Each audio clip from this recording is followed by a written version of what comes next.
report in. Red 10 standing by. Red 7 standing by. Red 3 standing by. Red 6 standing by. Red 9 standing by. Red 2 standing by. Red 11 standing by. Red 5 standing by.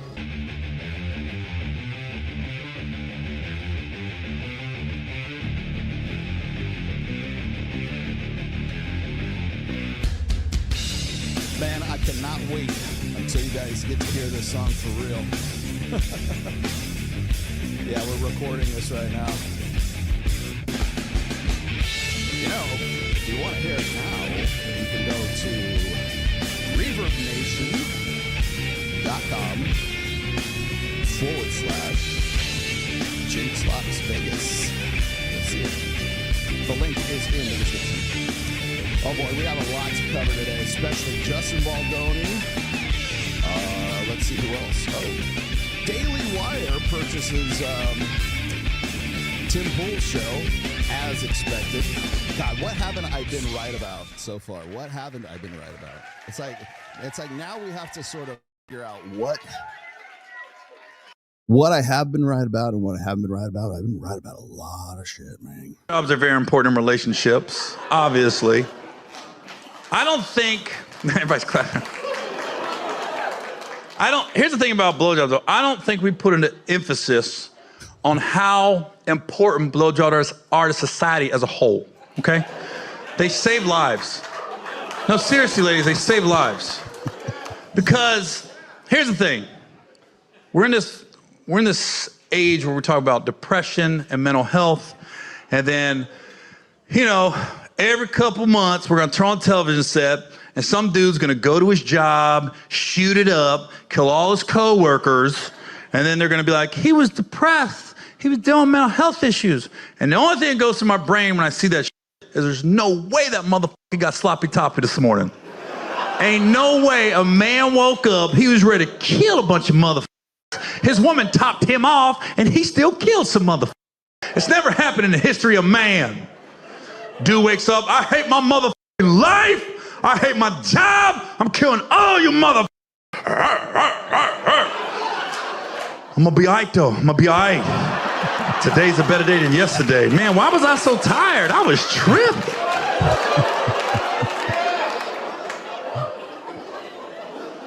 That dude woke up, his whole plan was to go shoot up his whole job. Now he's on the way to work calling those same co-workers. I'm at McDonald's, you guys want anything for breakfast? Yeah, they got two McGriddles for $5. I got $30. I'm just gonna get a bunch, 8, 9 of them, okay. A better partner, because then you can come home, deal with your wife's whinging, you know, you can get on with looking after the kids, and you can still do that part of your life, but you're just sneaking off elsewhere to get pleasured. Oh, I don't like what you're saying this at is for people. all. This is for and people. You're a woman. This is for people This is that aren't his happy wife. necessarily. It's like if they're going to work and doing a hard day's shift, they need to be treated, and if the women aren't doing that... You just think women should...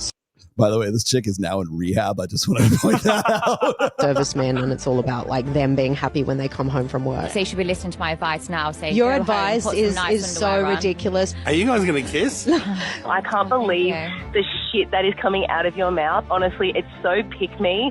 Are you that I don't need to be desperate for pick me. attention? I am already been chosen. Like I am the main character. Yeah. I'm sat here and you're calling up from what? Your car? To your husbands and their partners, they pay my bills and my family's bills and have made me a millionaire. So that one day when you get married and fall in love, you could be giving him all the sex in the world and he still may cheat on you. See, no, that's impossible because I'm too hot and I'm too good in the bedroom. Women can sometimes, and men can never get over that betrayal. Oh, yeah. And that destroys a person. So you're encouraging that, and that's what I have a problem with. We all talk about being happy and do what's best for you. And if her isn't the best thing, then yeah, he needs to go elsewhere. Oh, well, okay. When, Jackie, you're learning the new way to open up your mind. Yeah, maybe you need to open your legs up more. Yeah, and that's why she's in rehab. She doesn't say nothing turns me on more than to see him turned on. Or her turned on, for that matter. It doesn't make a difference. If she's not into it, he can stand there with the biggest hard-on, makes no dent. Shop is closed. Nothing's going to happen.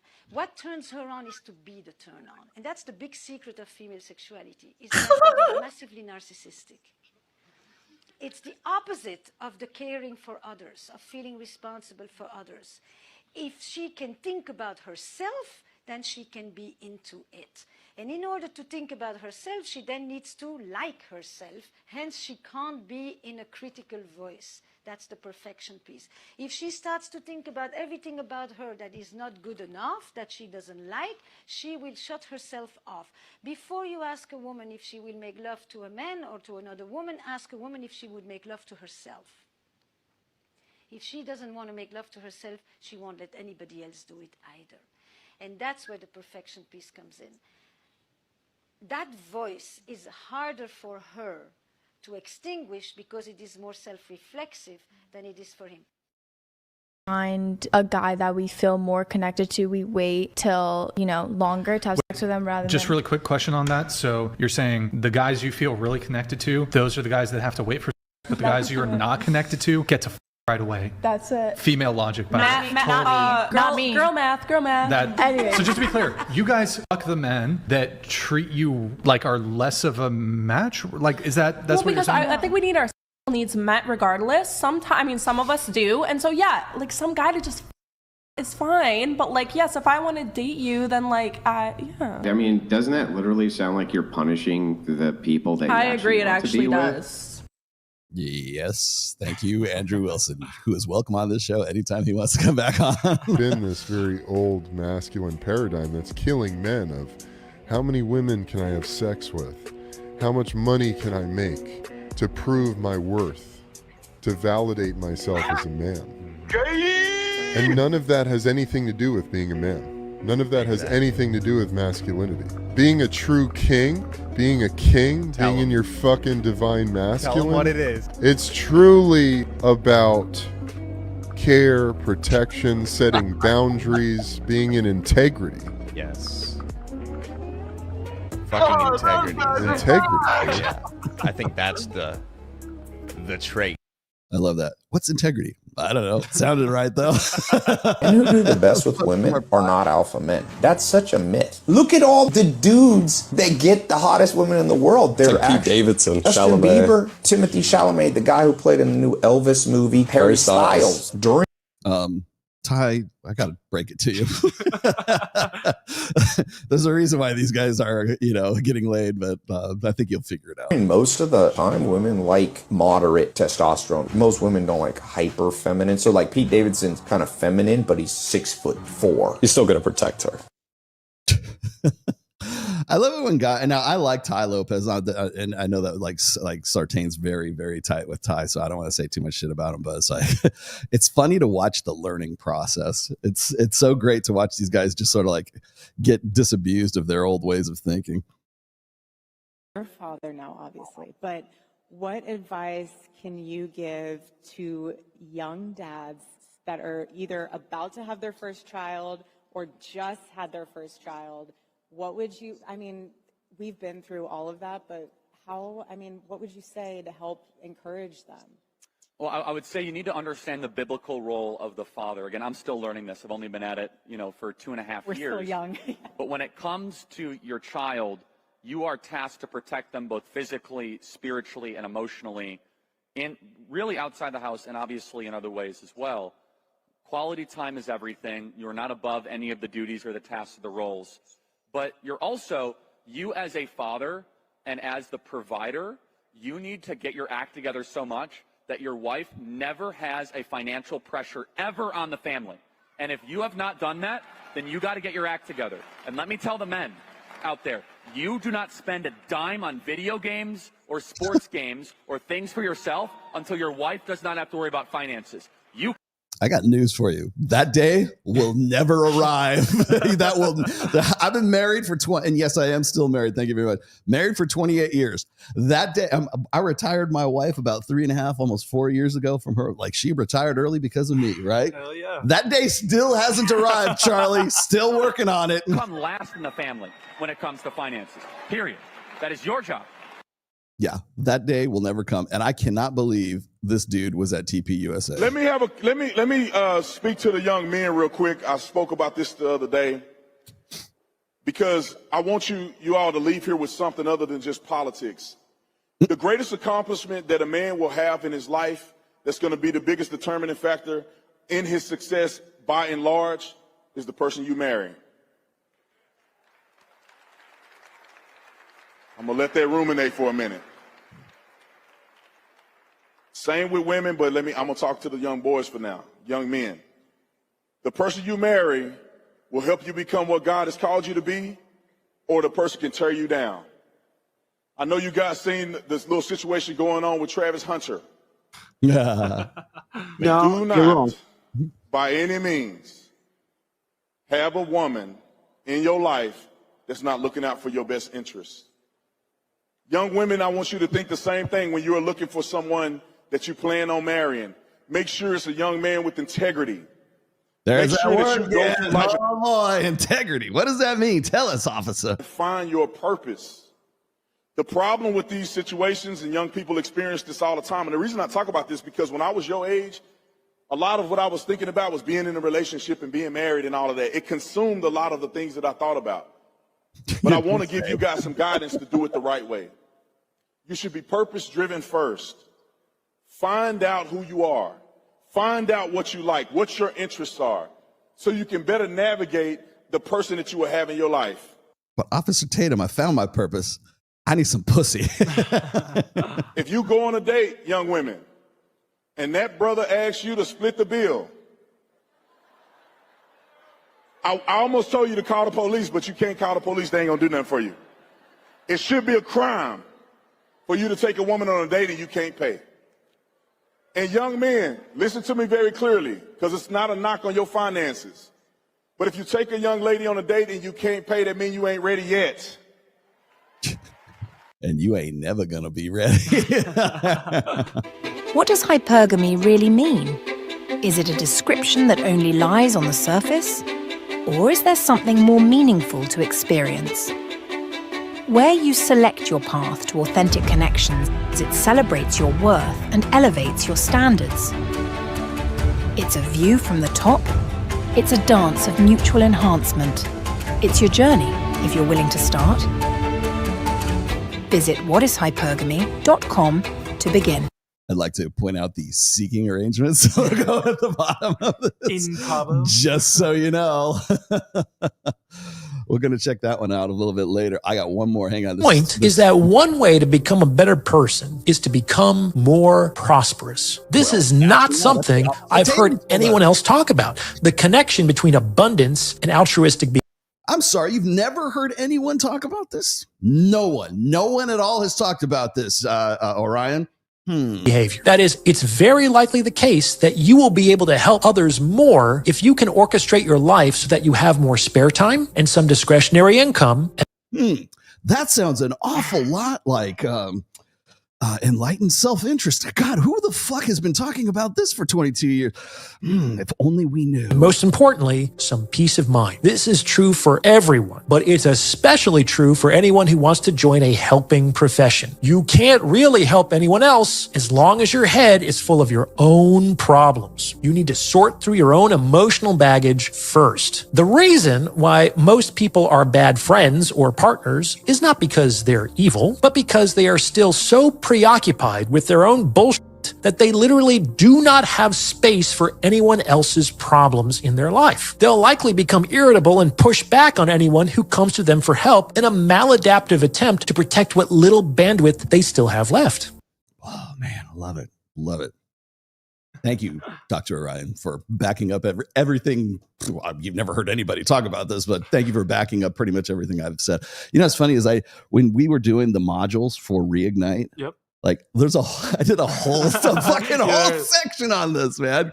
God damn it, man. It's like 2 hours worth of this shit, man. It's like, I haven't heard anybody in the manosphere say that.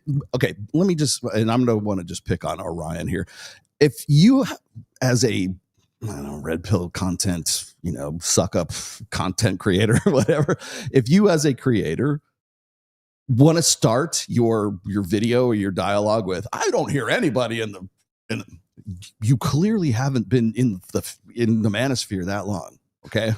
Like all you have to do is like Mike's really big on using Perplexity right now, which is the new, I guess it's like, what is it, top shelf? I guess it would be like the top end, AI right now, but it's text based. So don't look to do images or anything like that with it. But, it's really good for hunting down statistics and stuff like that. So if you want to, Orion, if you want to start your videos out with, I've never heard anybody say this, or not many people are saying, like, please just say, what does Rollo Tomasi have to say about enlightened self-interest? I'm sure there'll be just reams of information based on that. So yeah, please, like do me the favor of like doing your homework first. I mean, you are a professional. It's not that I want to like him more, but yeah, you're right. Yeah, you're right. You're okay. Yeah, mostly. I walk a very fine line when it comes to stuff like this, because I don't want to call it plagiarism, because it's not necessarily plagiarism, because I have said in many a podcast in the past that the red pill should be red pill awareness, right? You know, the stuff that we've been writing about and talking about for the last 20 some odd years. It should be open source. And I don't have a problem with people like, you know, doing variations on a theme. That's fine. It would be nice to have attribution now and then, but even that, I'm not even like, it's been so long. But at the very least, like, don't like blatantly rip off actual titles from like my essays, because like I know what they are. We have a weekly call for the Reignite team, which is MOA's the Men of Action team as well, and we were talking about sort of expanding the scope of Reignite so that like guys who are like, say, in their like late 20s, early 30s can, you know, get something out of it. Really what Reignite is about is it's about guys like coming back, like fighting back from zero. Like if you've been zeroed out, like that's my impetus, right? So well, generally the guys who are getting zeroed out are 45 to 65, and that's what we were initially focusing on. But then we had so many people, so many guys going, hey man, Rollo, I'm 28 or I'm 31 or something. I'm going through a real nasty divorce and I got zeroed out. Can I join the group? I'm like, yeah, of course. And I feel bad that people like initially thought that there was some sort of like age limit or something for it, but there's really not. So we were talking about opening up the scope a little bit more. And I don't know how we got on the topic, but we were talking about some certain like red pill topics and just in general and things that might apply to younger guys. And I can rattle out right now. I have a pretty encyclopedic knowledge of my own work, right? So when Dr. Orion Taraban is like titling one of his chapters in his book Mutiny, I'm like, I know exactly where he pulled that from because that's an essay I've had for quite some time. And people are just kind of like dumbfounded that I would know my work that well. And I'm like, well, yeah, I've been doing it for 20 some odd years. I know exactly where it's at. Yeah, we'll talk about TPU. Yeah, TPUSA, by the way. Oh God, yes. Well, it didn't turn into a simp fest. It has always been a simp fest. There's like as long as Charlie Kirk is there, it has always been a simp fest and always will be a simp fest. And I think the thing that's funny right now is people are really starting to become a little bit more sensitive to it, because I don't know if it's me or it's Ryan Stone or any of the other guys, you know, from my group that hang out, but I think that a lot of the stuff that we've been talking about for so long is eventually maybe now filtering into this, you know, the greater understanding of the greater whole. And so when the reason why I chose those videos to show you guys, and by the way, those were like two of the least egregious ones that I could find, but no, I was looking at TPUSA, and primarily because they brought Cenk Uygur on from the Young Turks, and I'm like, are you guys serious? Are you really going to take this guy? Do you think this dude is actually an ally for your conservative, like for Cenk Uygur, right? I mean, I can't think of a more liberal, progressive, wokesy guy than maybe the chick that was on with him, who also decided to go conservative this year too. So it's like, if you can't beat him, join him kind of thing. And they gave Cenk Uygur a Cenk, CENK, Cenk Uygur, a standing ovation at TPUSA. And again, it's that there's nothing that is more satisfying to sort of like the traditional conservative mindset than the myth of than the myth of the prodigal son, or the parable of the prodigal son. They love that shit, man. They love the come back to the fold. You were once fallen away, and now we are bringing you back, and we're going to slay the fatted calf, and we're going to have this big giant party for you, and you've finally seen the light. We were right all the time, and you were wrong, and you coming over to us makes us more right. The prodigal son is not about the actual son. It's about the true believers. That's what it's about. That's why it's so fucking satisfying. And so it doesn't matter whether it's a Nolafit or in this, we won't even bring up Lily Phillips' name. Well, we will, but they really, really desperately want prodigal daughter, prodigal son narratives all over the place. So if you are trying to make money in the griftosphere, in the tradcon griftosphere, look into kind of stoking the pain points of the prodigal son, the prodigal daughter narrative. I'm giving this to you for free. I'm going to make you a millionaire by telling you this. Here, this is free advice, okay? Stoke those stories of transformation, right? I was once a sinner on the road to hell, and now I've seen the light. And I tell you, that's the here. Wait, I know who my God is. there you go. Hallelujah. Yeah, he has, but I don't see Cenk Uygur as a fucking ally. All right. And again, am I trying to like shit all over your conservative morals and everything? No, but I just would rather you be a little bit more educated and informed than anything else. So like people ask, Rollo, how come don't punch right? I'll punch wherever the fuck I want to punch. I'll punch left, I punch right, I'll punch dead ass center, dude. If it needs to be called, I'm Voltaire, man. I will hit whoever needs to get fucking bust in the mouth. Okay. What was this? Did anyone learn the history of a hypergamous woman? And it is rooted by a trophy wife and a gold digger. The history of a hypergamous woman. I don't know where you're going with this, brother, man. First off, trophy wives are bullshit.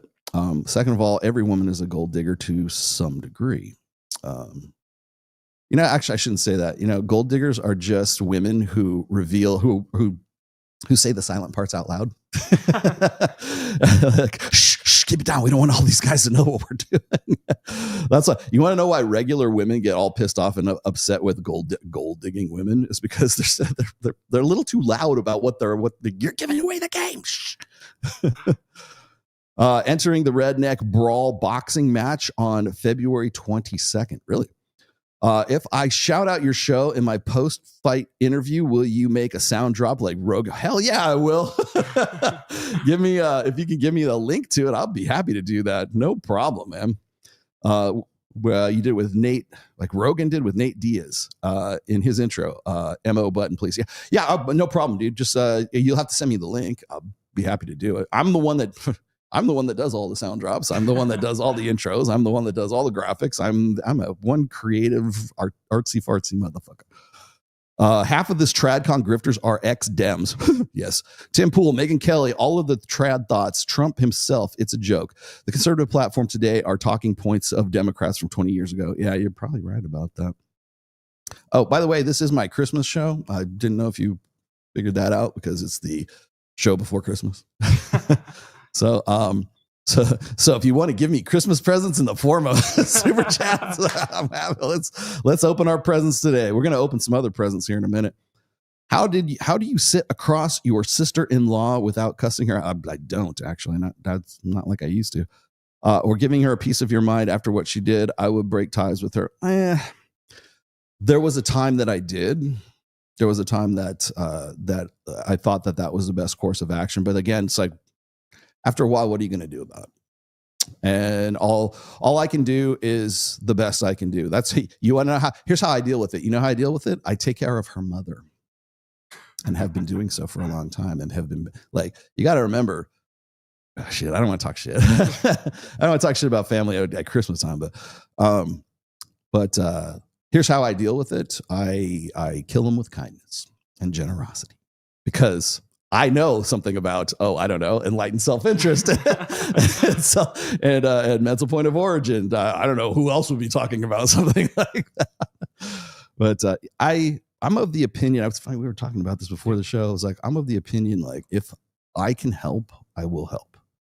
Like I was just talking about like the people who I kind of tacitly support, like financially or just out of gifts, just because I think they're good people who deserve a break, right? So Like for instance, my drummer Jake, he's making a transition from Phoenix to Las Vegas. This is a real difficult year for him. Because he, basically left a job and is basically restarting his life in Las Vegas. And if he needs help with the rent, I'm happy to help him. After that, he busts his ass around. I make him clean up. I make him like Swiffer the floor. But he's just a good dude, right? And then there's other people I've helped out, either with opportunities or with, just sort of my support or my investment in what it is that they're doing. Because if I can, I was just saying, like, if I can help, like nobody gave me jack shit back then. So in the day, and I would very much have loved to have had some sort of mentor or benefactor or something like that, especially people who like believe in your talents. I don't think enough people realize that, like I'm very still to this day, I talk to him as probably like once a week or once every other week as Giovanni Sanders. Giovanni is the guy who does our outro music, which is also happens to be the intro music and the theme song for Access Vegas. And I think he's a fantastic, multi-talented guy. And I love him like a brother. And he's just such a good dude. I want to get him out of Arkansas and I want to get him into Las Vegas. So, we can actually get him a real band and help, which I wouldn't mind playing in. But just a good dude. And if I can help him, I will help him. And that's just, I don't know, that's just how it is. So how do I deal with my sister-in-law? I basically support her mom. And that's sometimes that killing him with kindness and is rubbing salt in wounds. So, what did you say? What is this? What's up? What's up, King? How you doing? What's the difference between enlightened self-interest and mental point of origin? I usually use those sort of in tandem. Again, if you're part of Reignite, that's part of one of the modules. I'm going to go into a lot more depth when I talk about mental point of origin in the new book, which is going to be my 6th book. Should be out first quarter of next year. Mental point of origin is really, it's not just like, oh, think of yourself, brah. Make yourself first. You got to be the first and most important thing in your life, right? Yes, but that's all Tony Robbins like fluff bullshit. Okay. Mental point of origin is really sort of psychologically training yourself, like unconditioning yourself to be the first thing that enters your thought process when you're making decisions. I mean, that's the best way that I can put it. But to do what is right for you and to not even do, like consider yourself before you consider anybody else. And people go, well, that shouldn't be too much of a problem. Well, it isn't for women in particular, because as Rich Cooper has said, we teach our girls to do what's right for them, and we teach our boys to do the right thing. And if you need an example of that, just go look at any of those Turning Point USA videos I just showed you, because that's exactly what each one of these suckers is promoting right now. You'll notice that every single one of them is solve your woman's problems before you solve your own. That's what it comes down to. Oh, the most important decision you're ever going to make is going to be the woman that you marry. Yeah, it is. You know why? Because as Charlie Kirk said, you're not supposed to spend any money. You're not supposed to do anything for yourself until like you can 100% like financially support your wife and make sure she's like, living. She's a woman of leisure until she doesn't have to work and she could just have babies and homeschool your kids. Right. I mean, that's the TradCon, dream come true. And what's he saying that's wrong, Rollo? Nothing. It's untenable. But the thing is that you'll notice that in all of those videos, and I would encourage, like, I'm not a big TPUSA fan. I think it's kind of schmaltzy now. I remember certainly back in the early, 2021 and when Biden first came in, like, I understand why TPUSA took off, right? People wanted a forum and they wanted to be able to talk shit, right? Now it's kind of like schmaltzy grifter-esque kind of stuff. I mean, we got fucking Officer Tatum. It's at TPUSA. Really? Why don't they get, like, how come Myron didn't get invited? How Fresh wasn't up there, for fuck's sake? Like, Officer Tatum's been on their show. Yeah, and Cenk Uygur. Really? Cenk Uygur? Okay. But so I was just going to say is that when we're talking about like mental point of origin versus enlightened self-interest is very easy to understand. I can't help others until I can help myself, which is exactly the opposite of what dumbass Charlie Kirk is talking about. Right? I cannot help others as well as when I help myself first. I cannot help others until I help myself, period. Okay. That doesn't mean be a dick. That doesn't mean be a selfish prick or be a self-important, arrogant fuck. It just means I can't help others until I help myself. So guess what? I have to go and make sure I have everything set up the way that I want it. I have to think of me first. And then as a byproduct of me succeeding, guess what? My wife succeeds, my dog succeeds, my mother-in-law certainly succeeds. My wife is happy. And so here's the thing is, one of the things that I don't think that you're ever going to hear at TPUSA or certainly from any traditional conservative is the fact that men need authority to affect the responsibility that they believe that masculine men and it's your God-given masculine responsibility to take care of your wife. Okay, great. How about this? Can I fucking have the authority to do that? That's where the wheels fucking come off of that whole fucking narrative right there. You say, oh, no. It's all about masculine responsibility right up until like you go, okay, well, I'm going to fucking put my foot down here and my rule is law. You sound like Aku. Until you start like asserting and affirming your own authority, as far as I know, the Bible gives that to you too, guys. But nobody wants to do that. That's when it becomes 50-50. That's when we're an equal partnership. No, we're either in I have to take care of you partnership, or we're in a 50-50 partnership. Please choose now, because then I'm going to readjust how I'm going to like deal with you. So when I look at this and people asking, what's the difference between those two? Mental point of origin is just where enlightened self-interest begins. So if you're faced with a decision, it's like, okay, what am I going to major in? Where am I going to go to school? I'm just throwing out some examples here. Where am I going to school? What job do I want? Where do I want to live? What's best for me? What's right for me? And if your first impetus or your first thought is, well, I want to go do this, I want to go do that because then my girlfriend or my future girlfriend might be at such and such a school, right? Here's how you know. Here's a quick example of how you know somebody's mental point of origin is not themselves. Is if I go and I say, women's nature is that they love opportunistically and men love idealistically. Or if I say something that sounds like I'm attacking women, that's not really an attack, but like if I say something that is an unflattering truth about women, and your first or the other guy's first impulse is, well, yeah, you're right, but men do it too, and they do it worse. Or men, yes, but you can't say that without taking into consideration that men also do X, Y, and Z. Guess what? Your first thought was women, not yourself, not men, not anything else. Your very first thought was, how can I defend women? And again, this is not a flame, because this is actually part of the male protector dynamic that I talked about like 2 or 3 episodes ago. So let's see. Could you clarify your take on jealousy? Is it an alpha or beta trait? No, it's neither, actually. I see some guys wrap their arms around their girl when I walk past. Yeah, that's an arm bar.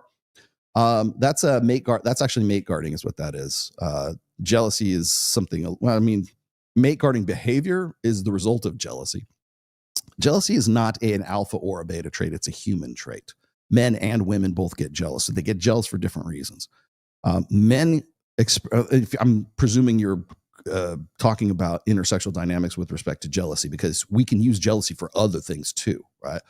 But in this case, so you're saying, oh yeah, these guys want to, close up their arms around their girl. That's a mate guarding behavior, because a guy thinks that you are in some way tacitly in saying that you are a superior specimen to himself. And by the way, like lots of guys do this, just like unconsciously. And so jealousy on the part of men is really about paternal uncertainty. It's about that woman wants to get with that guy, and if I allow that to happen, then I don't know if the baby that comes out of her womb is going to be mine. The jealousy you're describing here is really rooted in cuckoldry. It's the concern for parental certainty. Okay, for women, it's jealousy comes down to guarding resources. So do women mate guard? Yes, they do, but they mate guard in different ways, and they experience jealousy in different ways for different reasons. So a woman's jealousy is rooted in defending resources and protecting her resources and protecting her investment in that guy. What investment is that? It's the investment of her sexual agency and her sexual capital in one man, so that she can have offspring and so she can have protection, provisioning, and parental investment in that guy. If that guy starts fucking all these women, it's not the fact that he's fucking all these women, it's that he might fall in love with one of them and might defer resources from her and her offspring to another. You see what I'm saying? So that's the difference between jealousy in men and women. Is it a beta trait? Is it an alpha trait? I would say it's a human trait. It's not necessarily an alpha or a beta thing. It just is what it is. It's what we evolved for. And how do I know that? Because we still experience it today. So human males and human females that experience jealousy went on to reproduce more successfully than human beings that didn't. So that's why we still have that, and that's why we still experience it today. Rolo Boulder shoulders to my. I did shoulders yesterday. Actually, it's funny you should say that. Was it Bikini Pro Sydney? What's her face? Was the first one to call me Boulder Shoulders when I put up that post or that picture of us at the band at Bonfire that one time. I was like, I was freezing my ass. Let's do that, but I got to do it for the show. Merry Christmas from Jackson Hole. Which way to the beach? Wait, I got to do Johnny Bravo. There you go. That's where the beach is. Hey Rolo, I'll be your best friend if you sign a contract that I can take 50% of your assets if we decide not to be friends anymore. I see what you did there. Rolo, did you hear Nuke and Pearl together? Jesus Christ. I knew this was coming. Yes. Did I hear? No, I saw. I saw. Yeah, I'm more than a little disappointed, just to put it mildly. So if you'd like me to comment on that later, just let me know. Yes, I did. I'm well aware of it.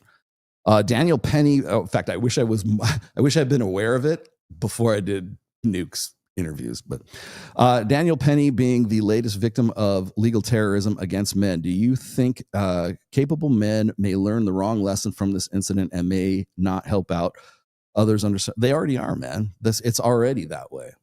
I mean, I think we're more aware of things right now for, oh, by the way, honey bear. No, dear. There is no such thing as a Sigma male. Okay. Just like keep that in the back of your head. No such thing as a Sigma male.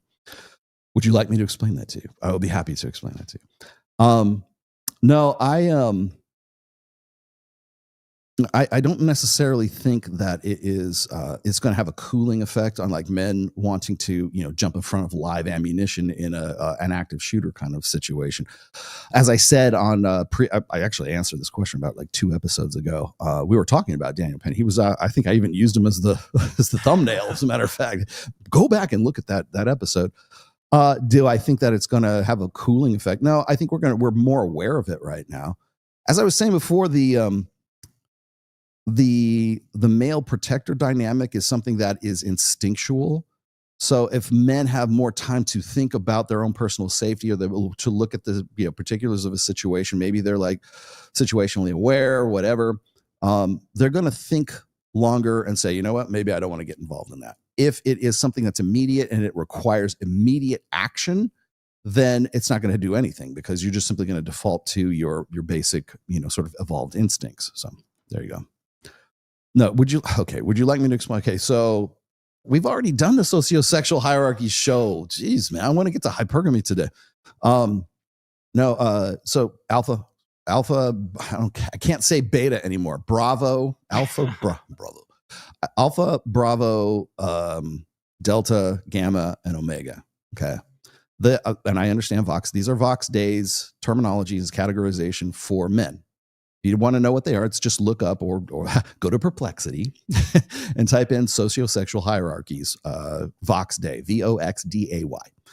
And you'll get he's got a really great Substack too. If you haven't subscribed to Vox Day's Substack, it's great. And most of it's free. So even better to learn from. But sociosexual, the one part of disagreement that I have is the Sigma male thing, because I think too many people take that and go, well, I'm a Sigma because I'm cut apart from all of this. I'm above it all. Like everybody's, by the way, if you're calling yourself a Sigma, you're not a Sigma. It's Sigma would be like way more Zen than that. You would be a Sigma, but you wouldn't know that you really were Sigma. Okay. You wouldn't care about the label. You wouldn't care. So the way that I divvy this up is like there's different kinds of alphas. There's a pro-social alpha and there's an anti-social alpha. Okay. So there's Captain America and there's Iron Man. Both alphas, but they certainly get shit done in much different ways. Okay. You have a pro-social alpha like Steve Rogers, Captain America, right? He's God and country and is very much does what, the best for the greater good. Right.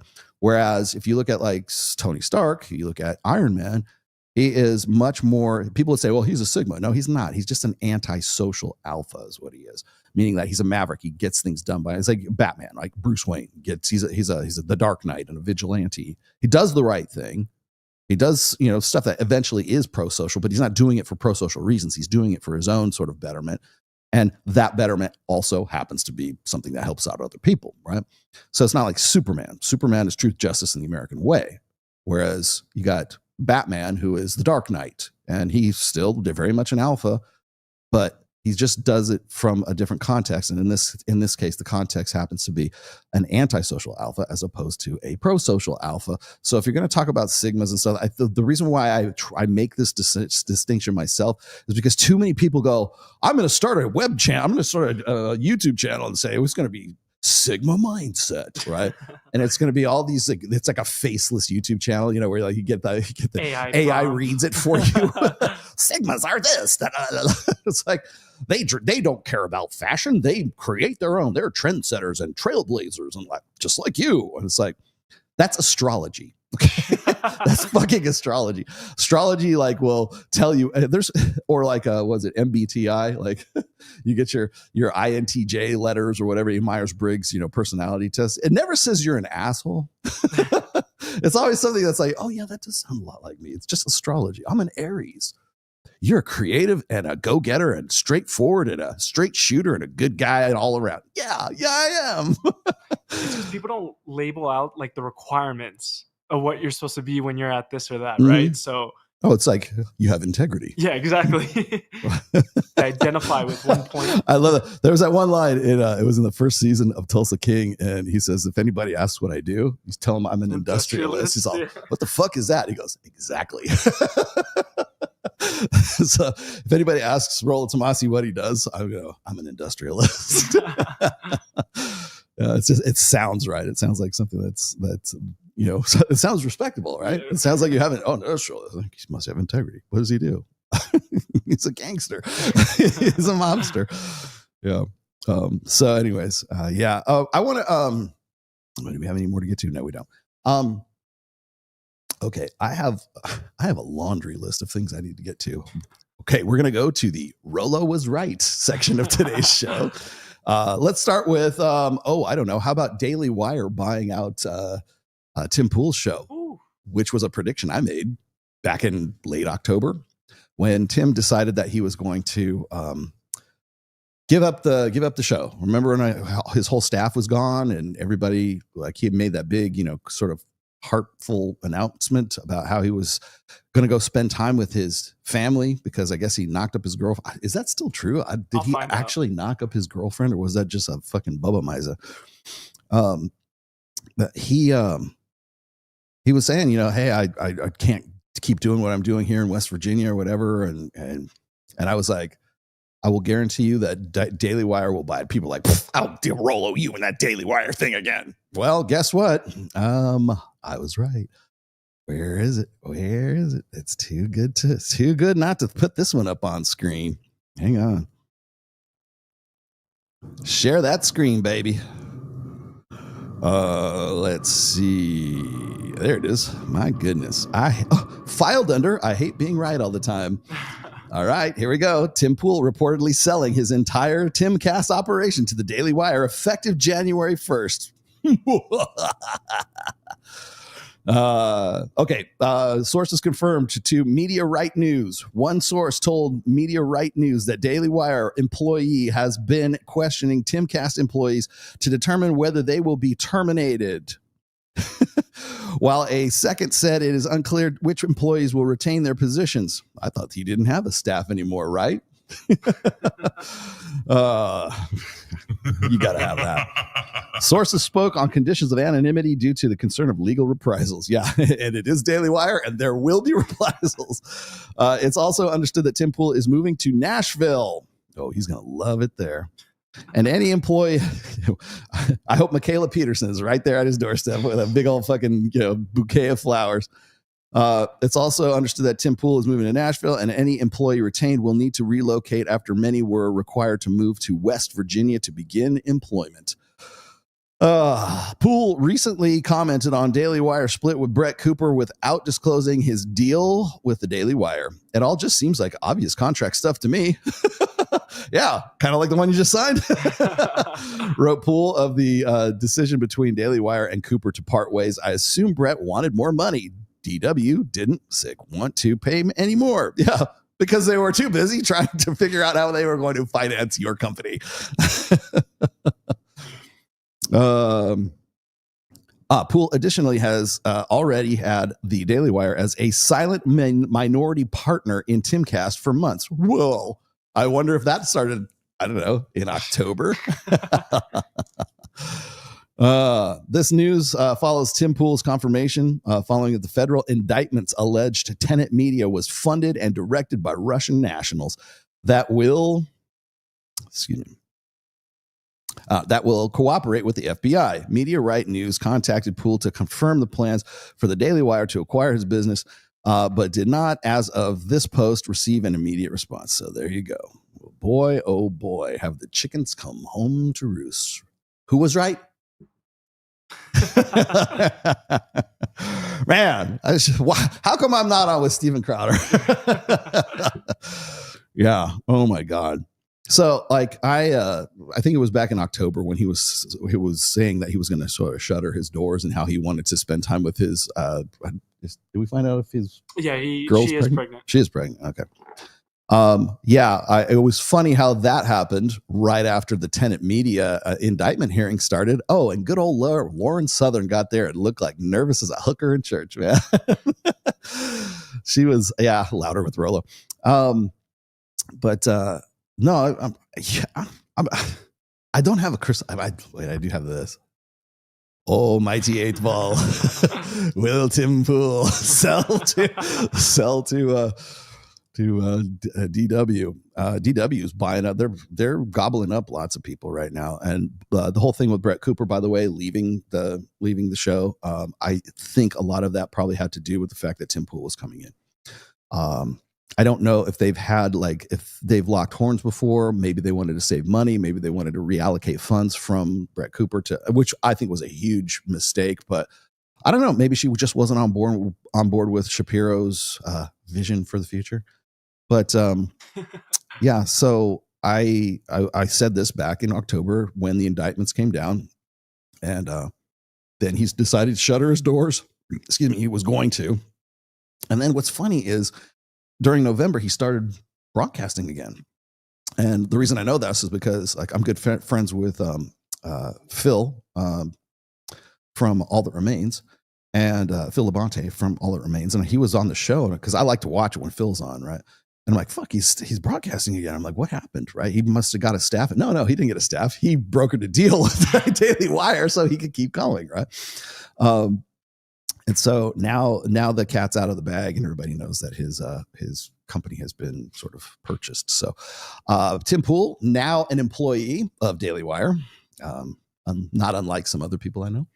But so as I was saying, honestly, and I think they alluded to it in the article here, is that I think a lot of it had to do with the indictment for the $10 million in Russian influencer money. And that's something I brought up during the election cycle stuff that I was talking about. You know, we have Russian influence money coming in to sort of put words in the mouths of influencers. But it's not just the Russians. It's also Progressive Victory, who put words in the mouths of people like Destiny and Not So Erudite, and well, all the girls who were sucking on his dick, pretty much. all the girls in those videos sucking on his dick, yeah, they were purchased by Progressive Victory. Same with Jasmine Jafar, Farah, well, certainly Pixie, talented girl right there. Yes. Yeah, I think a lot of people really were kind of upset with the decision to let go of Brett Cooper. Now she's this 21, I think. She's Super young. Little girl, right? And the reason why I say that is because when you watch her speech at TPUSA, it's nothing but it's like a long standing ovation for her, because they knew that she just got let go from Daily Wire. I think she'll do okay solo. I don't know where she'll end up. Maybe she might end up with maybe the Blaze. I don't know if the Blaze is still high. Maybe PragerU. I don't know. But I'm going to say this right now, that I think probably in the near future, Daily Wire will in some way access or acquisition PragerU. They will, if they haven't already, they'll probably have some sort of access to the Blaze, which is Glenn Beck's network.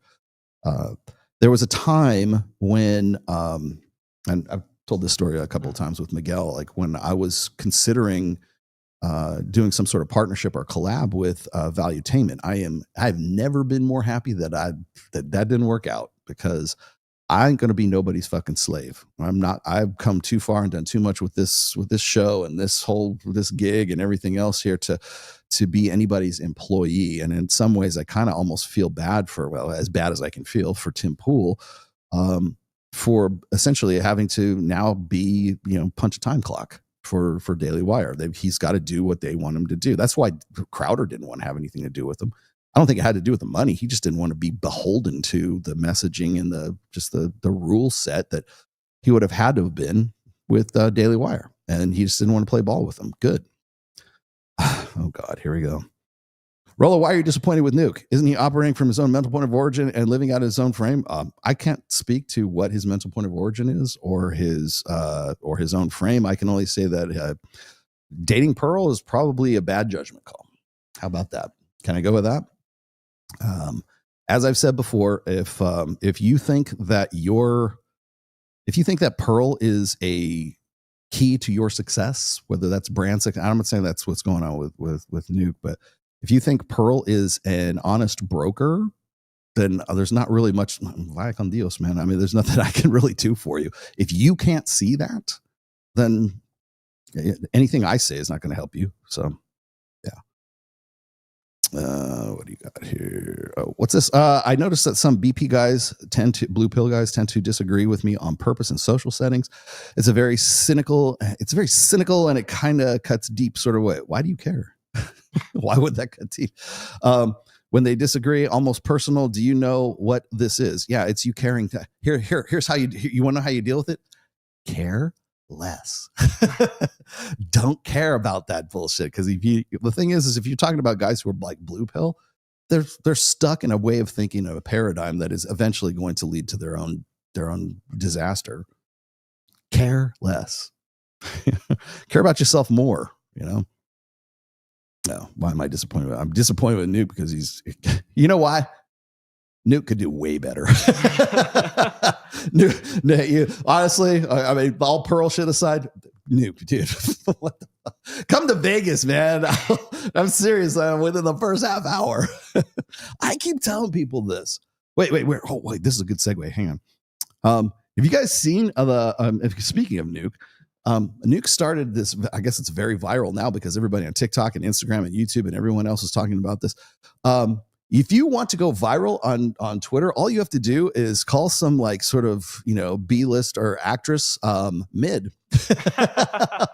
And so I guess Nuke had said Sydney Sweeney is mid, and judging from these like the paparazzi bikini shots, and she's definitely corn-fed, well endowed veal girl. Yes. Yes. But stall fattened, milk fed. Sydney Sweeney is not that hot. All right. It just I can't believe this old guy saying he's not no, I mean, okay, so what happens if you've seen those shots? I'm not going to show the bikini shots, but if you've seen those shots, I said this, and nobody wants to listen to me, but like I said, somebody that looks, I'm not saying herself, Sydney Sweeney herself, said somebody who looks like her will disappear in Las Vegas. She won't even bump the fucking needle here. Like the women that are in Las Vegas right now are so fucking choice that like you wouldn't even pay attention. Put it this way. If Sydney Sweeney showed up at Zook and they didn't know she was Sydney Sweeney, they just look at her and she would not get in because she's not hot enough to get past the fucking rope. She's not hot enough to get into Omnia. She's not hot enough to get into wherever else. I'm trying to think what else. Hakkasan. She could not get into Hakkasan. They wouldn't let her in unless she's there with a bunch of her hot friends, and then maybe she would go in. But like, I was looking at like this one right here. So she took shots of herself to sort of prove that she's not as like chunky as she actually is. Now this is just her showing off her cleavage a little bit, right? And just to prove, I love how like women say, "Oh, you think I'm fat? Here, let me show you something else," because women's only agency is their sexuality.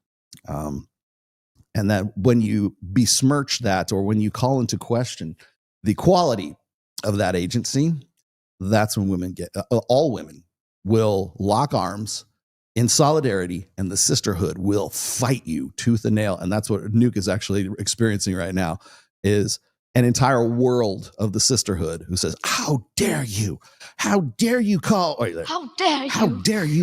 Sydney Sweeney mid? And my God, I don't know where the term mid came from. I mean, I know what it means, right? Yeah. But I don't know like what, like if you said, oh, that chick is fat and ugly, and people go, well, what is this, middle school? But you call a woman mid? I mean, she's not hot, but she's not hot. I mean, that's worse than one way or the other. I mean, for me, mid came from like weed, buying weed. It'd be the mid shelf. Yeah, it's just kind of, it's not great. It's not bad, but she's just kind of a 6, maybe 5, 6. Yeah, exactly. Okay. It's in between. All right. Is that where it comes from? It comes from like weed. I mean, that's where I got it from. Yes. But it kind of went through high You're school. my resident expert on weed. Yeah. It's funny that you like mid is a worse insult than you're kind of fat. You're a fat chick, you're ugly, or you're super hot, right? Oh, I think so-and-so, like, quite honestly, I don't think Megan Fox is the girl that she used to be. She's still hot. She's hot. Megan Fox is hotter than freaking Sydney Sweeney. But whenever men make comparisons and they have to assert their standards, that's when women start to lose their minds. Mid is more offensive than anything else. Why do women conflate men's territorialism with insecurity? I think women needing constant validation and reassurance meets the description better. Yeah, well, you're right. The thing is insecurity is, I think, it's a 20th century sort of holdover from like really militant feminism. If you look at like the literature of Betty Friedan or Gloria Steinem, or if you look at even the lesser writers of that period, they all use insecurity as a sort of a bugbear for men. Men are insecure, right? They have fragile egos. I'm sure you've heard that too. Everything's an insecurity. And I always thought it was funny because like jealousy is not an insecurity. It's actually a survival trait. And we wouldn't experience it today if it didn't actually serve the human species. So there's nothing insecure about feeling jealousy. How you deal with it, well, maybe we can discuss and debate the behavior sets, sure. But feeling insecure or feeling jealousy is not insecurity. And I hate that the fact that we like jealousy is an emotion, right? So aren't I supposed to embrace my emotions? Aren't I supposed to express my emotions? Ladies, you're the ones who tell you need to express yourself. Okay, I'm really feeling kind of fucking jealous. I'm going to kick this motherfucker's ass right here. Anger, jealousy, I've expressed my emotions. No, not those ones. You're supposed to express love and sadness and joy and cry at the end of Titanic. Yeah, you're supposed to express emotions as a guy as long as it's like female, as long as it's female approved emotions. You're okay with me. Yeah, no, it's the the idea of being insecure about something. By the way, insecurity, as I would argue, is a container word, according to Ryan Stone. You could put whatever you want to inside of that word. You're insecure about X, right? Jealousy is insecurity. No, it's actually my instinct telling me that your behavior is acting out, is incongruous with what's coming out of your fucking mouth. That's what's happening. My instinct, my evolved, instinctual lizard hind brain is telling my rational, reasonable brain to watch out and to be on the guard for this, because I can't fucking trust you. And guess what? That's not insecurity. That's me listening to my fucking gut. That is usually pretty right. It's got a pretty good batting average. Not always, but pretty good. But that's the problem, is like women will try to shame men with insecurity because it sounds like something you should be ashamed of. Insecurity. Well, about what? Right? Can I be insecure? Like, oh, you're insecure about your body. Yeah, you should be, motherfucker. You're fat. Get in the gym. Nothing wrong with that. If it takes that feeling to get you and motivate you to become something better, to live up to your burden of performance, then guess what? That's a net benefit, not a negative. Women don't look at it that way. When I'm insecure, when's the last time you used the word insecurity for a woman? We always use it for men. In psychology, generally, it is true that open-mindedness is directly proportional to suggestibility. Yeah, proportional. Is part of being blue pill that you are overly suggestible? Yes and no. I don't think it's necessarily a character trait so much as it is conditioning. So when we're say preconditioning, preconditioning, right? yeah. So, at what age are we the most impressionable? 5 years old, right? So as I've said before, quoting Camille Paglia again, we raise our boys as if they're defective girls, and those defective girls become men who are defective women, right? So are they more suggestible? Is it a character flaw? I don't think so. I think it's more you're more conditioned. It's more easier to psychologically condition you, especially when you're in a state where you're in a state of suggestibility. So, for example, I could go and get you really hammered on fucking tequila, and guess what? Are you more suggestible in those situations? Probably so. So I don't necessarily think it's so much. It could be a character flaw, yes, but is that suggestibility or suggestion something that's necessarily part of your character? I don't know. I would have to look. I would have to take it on an individual basis.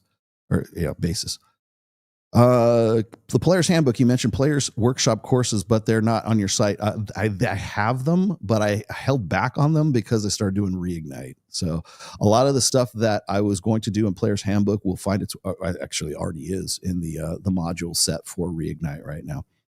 They're already made, actually. I just have renamed them and put them into the Reignite program. Marry, fuck, kill Sydney Sweeney, Rachel Ziegler, or Taylor Swift. Oh, God. Kill Taylor Swift. That I can tell you right now. God. Sydney Sweeney is like the marrying kind, so I guess fuck Rachel Ziegler. Yeah. So that was number one. Number one is Tim Pool is now part of the Daily Wire crew. And as I was saying before, one of the reasons why I didn't want to get too involved in valuetainment, and I'm glad I didn't, was because of exactly the same situation that I think Tim has now allowed himself to get into with Daily Wire. I noticed this back in 2022. There was a lot of these, for lack of a better term, like media conglomerates that were opening up. In the winter of December of 2021, I went on The Blaze, and I went on with Elijah Schaefer and Sydney Watson, and who, by the way, The Blaze is now, well, The Blaze is still around, but the show that they were on was called You Are Here or something like that. Is no longer, it's completely defined. I think they had all of probably not even one season. I don't even think I got to the 6 month point. I was on that show twice. I was on Elijah Schaefer's show, Slightly Offensive, once, I believe. But I remember going to they flew me out to Dallas, and I was doing the show at their the sound stage for the Blaze, and I remember thinking, this is what's going to happen very soon. Is you're going to have all these media conglomerates, kind of like NBC, CBS, ABC, like all of these different content creator channels. And the thing about the Blaze is they had Elijah Schaefer, they had Sydney Watson, they had Allie Beth Stuckey, and a few others that probably nobody remembers, but they had under their umbrella. Glenn Beck, of course, his show was there. And under that umbrella, or under the Blaze sort of conglomerate, they had all these talent sets, right? And they had a sound stage, and people go in there. They have a producer. They have it like what we do right here, right? We do ourselves. But they had it on a much larger scale, obviously. So that was the Blaze. And then you've got the Daily Wire out of Nashville, which is interesting to me because I don't think Jeremy Boring or Ben Shapiro live in Nashville. I know Ben Shapiro lives in like Palm Beach or West Palm Beach or something like that. But they don't actually, they work there. They don't live there. And then they acquired Jordan Peterson. And then I think that's about the same.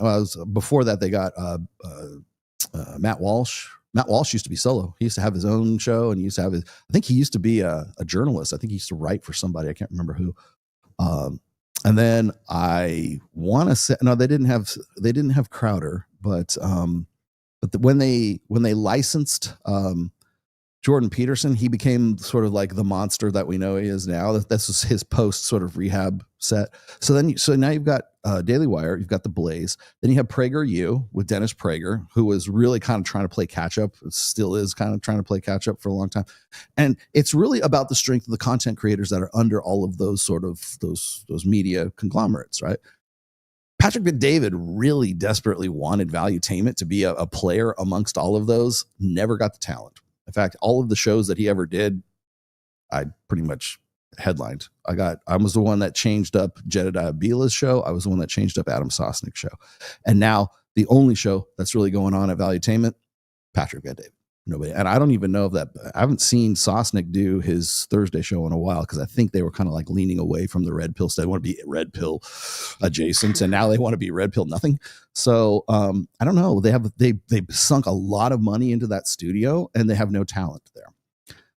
One thing about Daily Wire is at least they understand that they need to purchase talent. And so now they've bought out, they kicked Candace Owens, which was stupid, but it is what it is. And then you've got, and then they ran off Brett Cooper. And now they've got, in place of that, they've got Tim Pool. And Tim Pool's a big deal. Don't get me wrong. I remember watching Tim Pool when he was in 2016, when he would go and like had a GoPro strapped to his forehead, and he would go to like Berkeley and like film the riots and everything. So yeah, I'm the best at talent management. I'm not necessarily I'm the best at talent management, but I will say this is I've got a good eye for it. And that was one of the things I told the guys at Sticky Paws as well, is like, we need to find like you got to get real shows, because me and Mike and Access Vegas were the only show that they really had. So yeah, your studio, I don't care how much money you sink into the studio, your studio is only as successful as the talent that you actually can recruit and hold. So if you got like Joe Rogan is going to be Joe Rogan. He is not going to go work for you, Daily Wire. He's not going to go be anybody's bitch. Okay. But YouTube couldn't keep him, and Spotify bought him away. So now you're looking at the broadcasters actually making a run at talent. And that's going to be the long and the short of it. Who's that guy? What's the new guy? The Black Guru dude that you told me is the new Kevin Samuels? I think that's his name, Black Guru. Black Guru. We were looking at the Black Guru stuff, and I'm like, damn, he looks a lot like it's the same delivery. I'm like, by my watch, it's about time for a new Kevin Samuels. Yeah, I mean, it's like Malcolm X of the red pill. I mean, I would love to collab with him. I think he was actually pretty good from what I saw, but like the theme has been done. I'm just going to say the theme has been done. If you could put a new kind of original spin on it, great. Awesome. But I did think he was pretty good. What, you mean Marquette? Marquette's here in Vegas, but I think Marquette needs to find he needs to find a voice, I think. I mean, he already has his voice. I shouldn't say his voice. He needs to find a format, I guess, that works for him, because you can't just be, I know this firsthand, it's very difficult to sort of ride the coattails of Fresh and Fit. Now, to his credit, Brian from whatever podcast has been able to do this. I think we, Access Vegas, we do our own thing, so we can kind of set ourselves apart from that. But basically, it's let's get a bunch of girls around a table and let's talk, right? So, yeah, Black Guru, he's actually not too bad. I would say go check the dude out. From what I've seen thus far, he's very much a Kevin Samuels vibe for sure. All right, next thing on the order of business. What else was Rolo right about? Here we go. Where is this one? Okay, we already talked about Tim Pool. Oh, wait a minute. Now we get to discuss your favorite and mine, Justin Baldoni. Yes. Okay, I want to, let's see if I can give you the, I think you guys already know who Justin Baldoni is. I've talked about Justin on several occasions. I don't think I've ever done on a dedicated show, but he's very much this sort of man bun barista, drum circle, kumbaya ally. He's not a man. He's an ally to women. Like literally, that's what he calls himself. To be an ally to women, like an ally, by the way, another term dragged from 70s feminism. Men shouldn't be men. They need to be allies to the feminist cause. That's where that ally word comes from. Well. Justin Baldoni, before I get into the scandal, Justin, I got to give you the preamble here. That the reason why that sounds familiar to you is because Justin Baldoni and his We Are Man Enough channel on YouTube. If you want to don't eat before you go and watch this, because you will seriously hack up in disgust.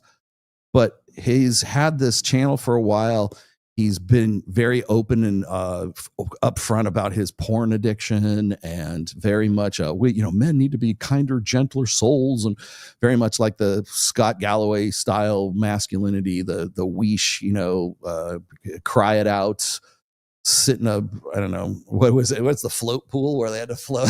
The sensory deprivation tank. It's like the drum circle masculinity. This is the dude. Now, the reason why his name sounds familiar to you is because he was one of the state-approved masculinity channels and sites, whatever, that the NGO, Diverting Hate, literally mentions by name as to where my traffic, the traffic that you guys right now in the chat, everybody watching this, you had your eyes diverted from my channel over to Justin Baldoni's channel, okay? Because that's literally state-approved masculinity. Why do I say that? Because the DHS, the Department of Homeland Security, to the tune of about $800,000, funneled money through the McCain Institute at ASU, at Arizona State University, which is where the Diverting Hate NGO is, so that they could write software and they could broker deals with YouTube and Twitter, Elon fucking Musk, to divert traffic from red pill creators such as myself, Aaron Clary, we were just talking about it, Rich Cooper, certainly Fresh and Fit, although they didn't really focus too much on Fresh and Fit and Pearl once they got demonetized. What is it, Stardust or not Stardust? Sandman, I believe, one of those guys. Yeah, and MTR, mediocre tutorial reviews. All of us had our traffic diverted. Well, guess who Rollo Tomasi had his traffic diverted to? Justin Baldoni. Okay, so that's where it was going, and so how it started. How it's going right now. Where did you go?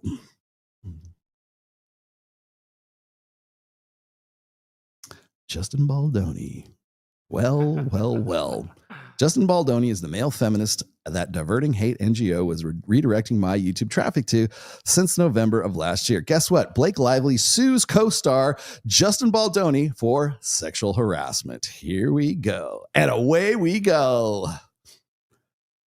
Can I put this one on? Oh, there we go. Let me share this tab instead. Okay. Put me up. There you go. All right. This is from the Daily Mail. Blake Lively, another mid. And she is mid. Blake Lively sues It Ends With Us co-star Justin Baldoni for sexual harassment as shocking claims are revealed. Blake Lively is suing her former It Ends With Us co-star and director Justin Baldoni over allegations of sexual harassment. I wonder how much of his money that we funded him he used to actually become the director of this. The Gossip Girl star claims Baldoni fostered a toxic workplace environment, which included the director showing her nude videos and images of other women and discussing his previous alleged porn addiction. I hope that my legal action helps pull back the curtain on these sinister retaliatory tactics to harm people who speak up about misconduct and helps to provide or protect others who may be targeted, Lively said. Okay. Baldoni's team has refuted, let me close that out, the allegations and claims that the legal action is an attempt to patch up Lively's reputation, which suffered in the wake of the beleaguered movie's release. The duo starred opposite each other in the hotly, I don't know about you, I wasn't hotly anticipating this, adaptation of the popular Colleen Hoover novel by the same name earlier this year. However, its release was mired by a series of scandals after fans picked up on the tensions between Lively, 37, ooh, God, she looks like older than that, and Baldoni, 40. Now Lively has claimed that Baldoni made inappropriate inquiries about her weight, comments about her dead father, and sexual remarks about the cast and crew. The situation, by the way, they were talking about like how big their junk was. I read the other articles on this. Why would that be important to you, Justin? How big do you think his schlong is? The situation became so unworkable that she and husband Ryan Reynolds demanded crisis talks during filming to put a stop to the behavior, according to the lawsuit. Lively also requested no more adding of sex scenes, oral sex, on or on camera climaxing by Blake Lively outside of the scope of the script, which means that they were trying to add more to the scope of the script. But Justin Baldoni, the director of the actual film, outside the scope of the script, approved when signing onto the project per the filings. Oh boy, here you go. Look here. Yeah, man. Jesus Christ. This is the dude that the DHS spent your tax dollars to redirect my fucking traffic to this motherfucker right here. Yes, this is positive, state-approved masculinity, ladies and gentlemen. The Gossip Girl star claims Baldoni fostered a toxic workplace environment during the filming. The demands were allegedly accepted by the studio, but this movie's release was still hampered by a dispute between Lively and Baldoni about how it should be marketed, according to the lawsuit. Eagle-eyed fans soon spotted the frosty relationship between the movie stars, and reports began to emerge about the rift. Lively claims that Baldoni's team then engaged in a social manipulation campaign to tarnish her reputation. Well, why would such a powerful, emotionally sensitive, emotional intelligence guy have to do something, resort to such horrible tactics? It sounds kind of toxic. The lawsuit includes text messages from the director's publicist to the studio, which allegedly say Baldoni wants to feel like Lively can be buried, and we can't write, we will destroy her. Why would you do that? I thought it was all about peace and love and kumbaya. Yeah, allies. Baldoni's lawyer, Brian Friedman, hit back as the lawsuit is false, outrageous, intentionally salacious, and with an intent to publicly hurt. He insisted that the legal action is an attempt by Lively to fix her negative reputation after the rumors emerged of diva-like behavior on set. If anybody who wouldn't be diva. This includes threatening not to show up on set. Yeah, because she didn't want to fucking talk about the junk of the guys on the cast. Threatening to not promote the film, ultimately leading to its demise during release, according to Friedman. It Ends With Us became one of the most talked about movies of the year, really, following its release in August, but for the wrong reasons. The romantic drama follows Lily Bloom, played by Blake Lively, as she becomes embroiled in an abusive relationship with Justin Baldoni's Ryle Kincaid. Who the fuck comes up with these names? Ryle. So it's not like Ryan or Kyle. It's Ryle. Fuck that Kyle. Fuck that Ryan. One alleged point of contention was how the movie should be marketed, with Lively reportedly wanting to make the tale more upbeat in contrast to Baldoni, who felt it should be more focused on the abuse aspect. Of course he did, because that's what fits in with his bullshit narrative. Insiders revealed the concerning truth about the onset tension, telling Daily Mail that Blake and Justin clashed over his dismissive attitude and to her input while they were filming scenes that involved abuse. The insider claimed that Justin focused only on what he believed was the abusive male viewpoint. Does this guy sound like an ally? Yes. And had a very chauvinistic approach to the topic. But as rumors of the feud persisted, social media reaction began to turn against Blake, who had been criticized for her responses in her interviews promoting the movie. She was blasted as tone deaf, shallow, and after she hosted an interview with her It Ends With Us co-star and failed to discuss the serious message behind the movie. Another clash came over Baldoni asking how much Lively weighed prior to a scene in which he was supposed to lift her. Okay, maybe you had a point. The A-list actress reportedly said this made her feel fat shamed. Okay, this is where she gets hers.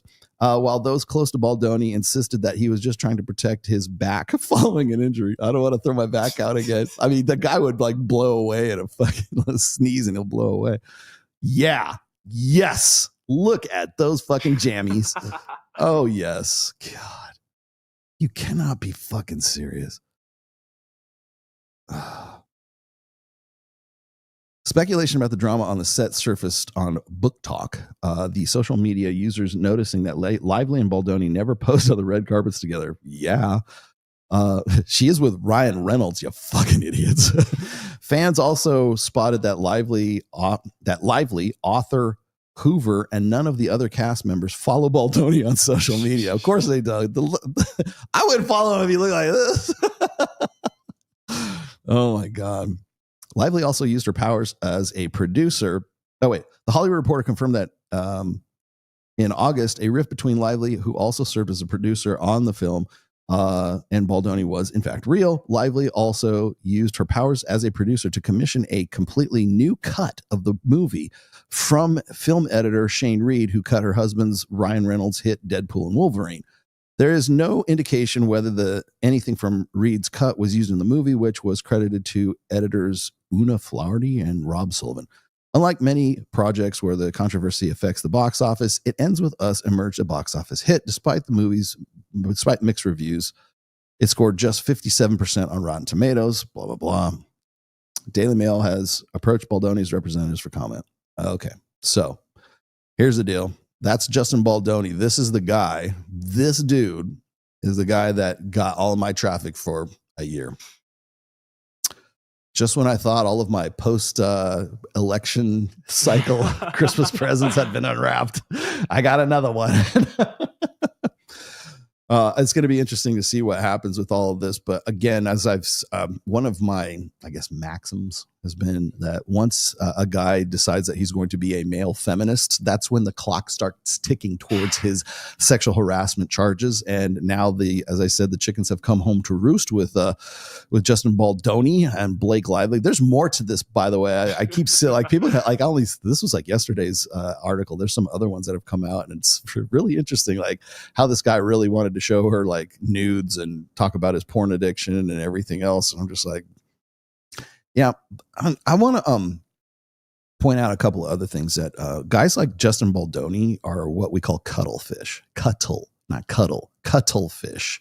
Why do they call it a cuttlefish? Okay, well, cuttlefish do have a peculiar habit, male cuttlefish, like beta male cuttlefish. When it comes to spawning season, the males and the females sort of like commingle themselves together, but the less desirable ones are the ones that usually get cut out, culled from the herd, right?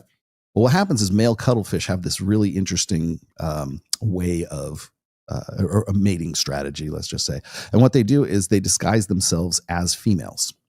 And so they look like a female, they act, they send out the proteins and the hormone, whatever it is that the cuttlefish do, female cuttlefish do, right? So they effectively become very convincing facsimiles of female cuttlefish.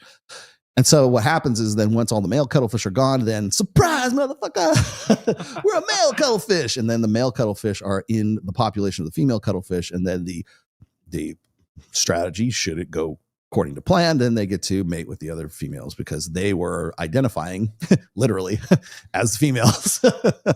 And so that's like, it's what is known as sneaky fucker mating strategy, which is, by the way, that's not Jordan Peterson. That was Gad Saad.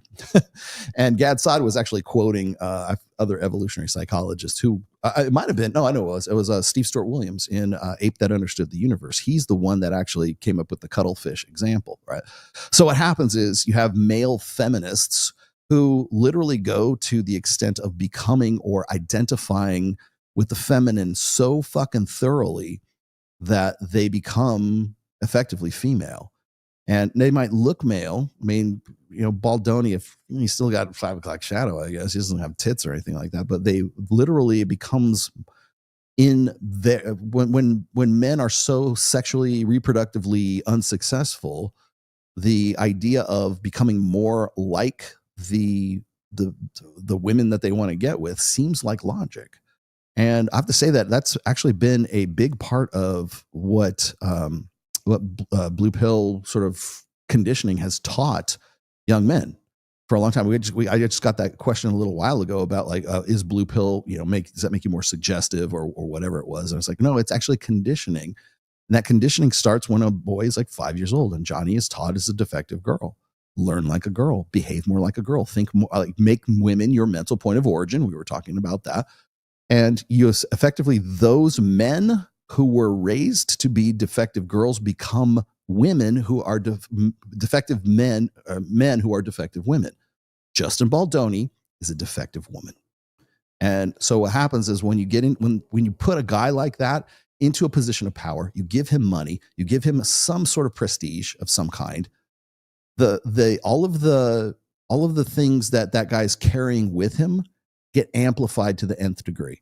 So I've said this on a few occasions, like when I discuss Too Much, Too Young, Too Fast. Like if I look at, like, say, a guy like Jordan Peterson, before he was Jordan Peterson, was a guy who was working at Toronto, Ontario college, you know, professorship, probably made maybe $80,000 a year, maybe $100,000. I don't know. You know, still a well-liked teacher. But then once he became Jordan Peterson, he went from making $80,000 a year to making $80,000 a month on Patreon. And that's just Patreon. And then he's doing these world tours with Dave Rubin, and he's playing to, you know, he's basically going and doing his shtick, what he was doing in the professorship, to live audiences and making like millions and millions of dollars. But he also has a benzodiazepine addiction. Guess what? That spiraled out of hand because he took that with him into his new success. So now you've got a guy like Justin Baldoni here, who is a male feminist, who is effectively a defective woman, and carrying over all of that baggage and all of that shit into this new position where he is comfortable and showing Blake Lively, of all fucking people, nudes, and, you know, we want more oral sex, and we want more climaxing, and we want more this, we want more of that. Now, wouldn't you say Kyle, didn't you say your girlfriend read the book and that the book wasn't? Yeah, it's not exactly the same as it's like portrayed in there, because you're seeing it in the eyes of the woman. Right. So you don't get to see the abuse like you read it in the book. Mm-hmm. So a lot of it's also cut out. Ryle's not supposed to be this six-packed out dude that's like pulling out. He's supposed to be this charming. He's not Christian Grey. Yeah, exactly. And they just cut out a lot of things, especially with like Blake Lively shouldn't have been casted. First of all, that's what everyone hates. She's too old. Oh, to play that role? Yeah, exactly. Yeah. She should be like in the 28, early 30s, right? She looks 40. Right. And then there were so many criticisms between the book and the actual movie. I think the movie never did the book justice in that aspect. I still think the book shit, but your girlfriend read it, right? Yeah, exactly. That's how you know this. Exactly. That's the only reason Kyle why I does know. not really care about the book. I don't read, okay? I don't read that. I read Warhammer books. Exactly. I don't read this shit. Yes. No, the reason I was asking is because, like, what got me was the fact that Justin Baldoni felt it was necessary to focus more on like the male abusive nature of the whole thing, right? Because The dude is basically self-loathing. He's a masculinity apologist is what he is. I'm sorry for the abuses of my brothers. I'll try to help them. It's like Mark Manson started doing the same thing for a while. Like Mark Manson was worth a read for a while, and then he kind of went the Matt Hussey route, right? It's like one of these guys. There's Matt Hussey pioneered this, right? It's the guy, the good-looking dude who does seminars and shit like that.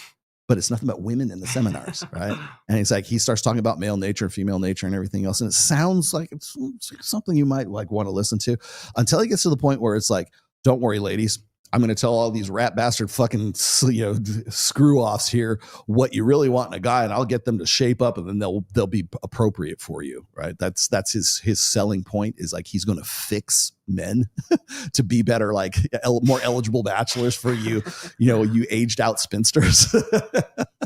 Never happened.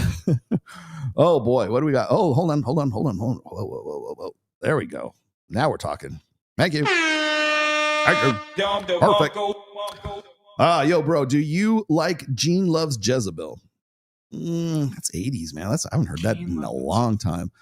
Check them. I know who they are. Check them out. You might like them. Maybe not, but maybe. Haha. Have a great Sunday. Gene Loves Jezebel. Is that like whenever okay, that to me, and I'll correct me if I'm wrong, but I think that's kind of like, well, I know that they're 80s or maybe early 90s, but whenever I think of that band's name or those guys, I'm thinking of like Robert Smith from The Cure or Susie and the Banshees, who I really like. I love Susie and the Banshees. The Cure, but Susie and the Banshees I really liked. If they're like that, I might check them out. I just remember they're twins because of the two Loves brothers. Jezebel? Yeah. I have not checked them out. Dude, I listen to Slayer. Do I look like a guy? It's gothic rock. It's gothic. Yeah, exactly. Yeah. Well, I don't have a problem with that. But like I said, I like Susie and the Banshees. But I think I'd probably be more into Typo Negative than anything else. Oh, you mentioned that today. I never got redirected to Justin's channel. I'd like to think it's because the algorithm thinks I've gone too far to save. Yes. Probably so. Actually, it's funny you should say that. There's probably a kernel of truth in that. I think it's only for people who just find the channel. Yeah. It's a new channel. So then take your attention. It's about impressions is what it is. And if you don't know what impressions are, it's like most people when they go, would you like me to give away the YouTube algorithm? Most people when they go on YouTube, they're not like typing in Rollo Tomasi, give me something on Red Pill. Like most people will scroll through like what is suggested for them. Like you liked Rollo, so you'll love this, right?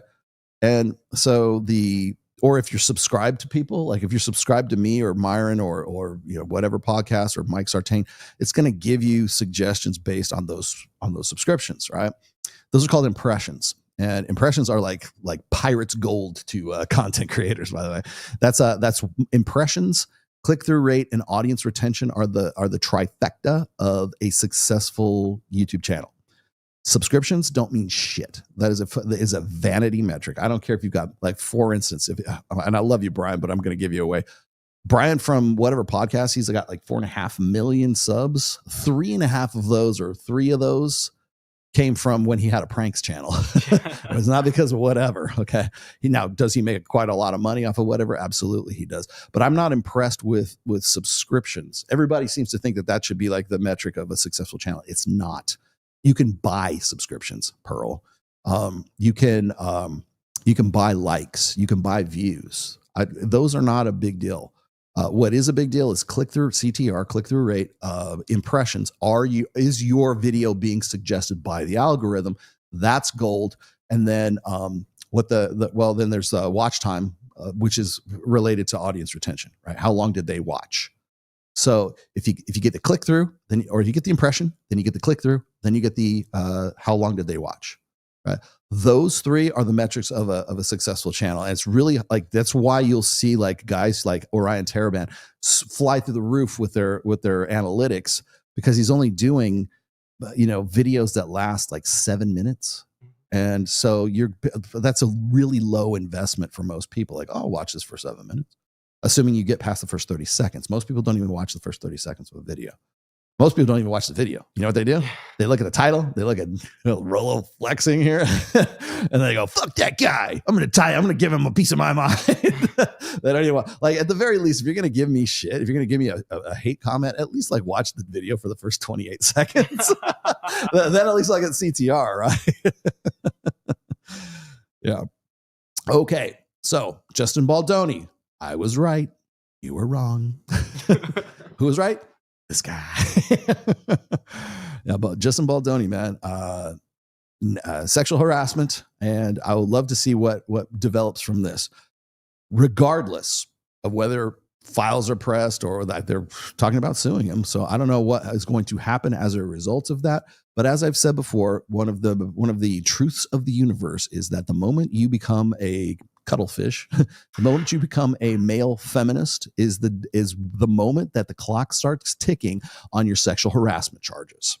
And it has happened. This was a joke that me and Pat Campbell used to say all the time during the Me Too years in 2018, 2019, right?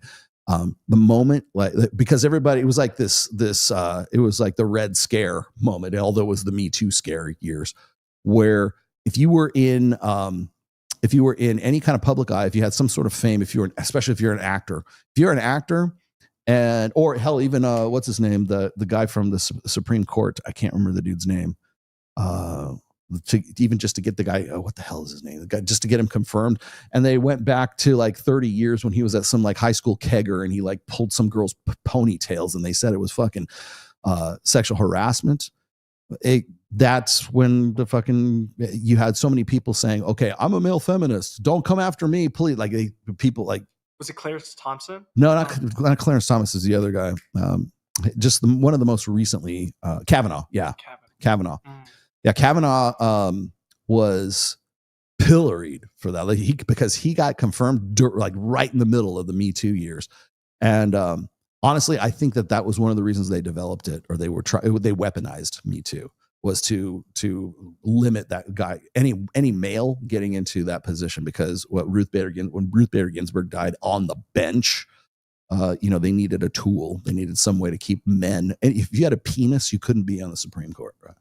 I think they probably tried to use the same thing on Trump when they were trying to give him with Stormy Daniels. Like, oh, he should be disqualified from the presidency. He fucked a porn star while his wife was pregnant. Nobody cares. No one cared. I'm going to quote Mike Sartain. Nobody cared. And they still, to this day, nobody cares. Yeah, Brett Kavanaugh. Thank you for that. Yeah, Clarence Thomas got it too, but much earlier, like back in 93, I think. But yeah, so what's funny is, was it Mario Cuomo? Who's the guy that during the COVID years, he was at least implied, or he was semi, complicit in the deaths of like all these elderly people in the assisted living facilities in New York. Is it Mario? Was it? I thought it was Cuomo. It's Cuomo. It's just his brother. His brother. Mark or whoever was was he the governor? I think he was the governor at the time. It was the governor. Yeah. And you know what? That wasn't enough to get him out of the governorship. You know what was? Sex scandal. That's how important sex is to all of this. Rollo, why do you always talk about sex all the time? Because you can kill elderly people in their assisted living facilities and nobody bats an eye. But you go and fuck somebody who's not your wife, get him out of here. See you later. That's how it works. I think it's Chris or Andrew Cuomo. Chris Cuomo, Andrew Cuomo, one of those guys. Anyways, seriously, you could be implied in the deaths of elderly people. Won't get you kicked out of the governorship. But if you fuck around your wife, you're gone. Think about that one for a minute, guys. Yeah, I really want to get married. It's about getting the right woman. Okay, yeah, you're out. Don't try to be governor. Guilty. You got it. So anyway, so that's Baldoni. Baldoni doesn't matter. Sex scandal. You're done. Bye, sucker. Okay, next. Who's next? Well, where should we go? Let's start with Luigi. Oh, Luigi Mangione. Yes, Luigi Mangione. Where did I put his? There we are. I have to start with this. Hold on. God, so much stuff going on here.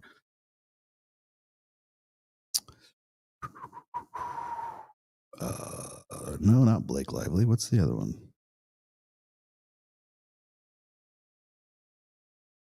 Oh, there we go. Okay, this is it. Got it. Ha. And bam. Luigi Mangione has received more than 150 deposits, over 50 pieces of mail, and 40 emails since incarceration because he's hot. Look at that guy. Dude, that looks like Nick Jonas. Yeah, I was gonna say. Nick Jonas is in jail. How dare they? Got the unibrow and everything. Man. He kind of I hate to say it, he kind of looks like the dude from the Boston Marathon bomber. He has a really funky name. I forget the dude. It starts with a D and ends with the Vaseski or something like that. So why do I bring this up? Well, because it was pretty obvious that the dude was going to, of course, this is funny. Where'd he go? Oh, I don't want to scroll too much because I know these girls are going to be flashing their tits at this guy.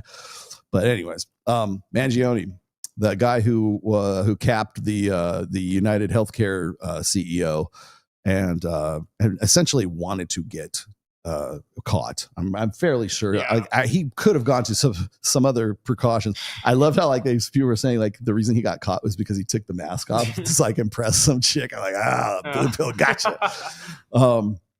But yeah, so yeah, Mangione, very much the hybristophile heartthrob, right? And I thought it was interesting because the dude actually knows Alex from Date Psych.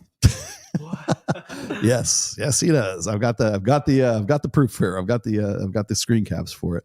Apparently he was sort of in the social circle of our good friend Alex from Date Psych, as well as some other notable Evo Psych gatekeepers that I've mentioned in the past, and has had. I'm fairly certain. I can't 100% confirm this, but it seems from the conversations that this is true.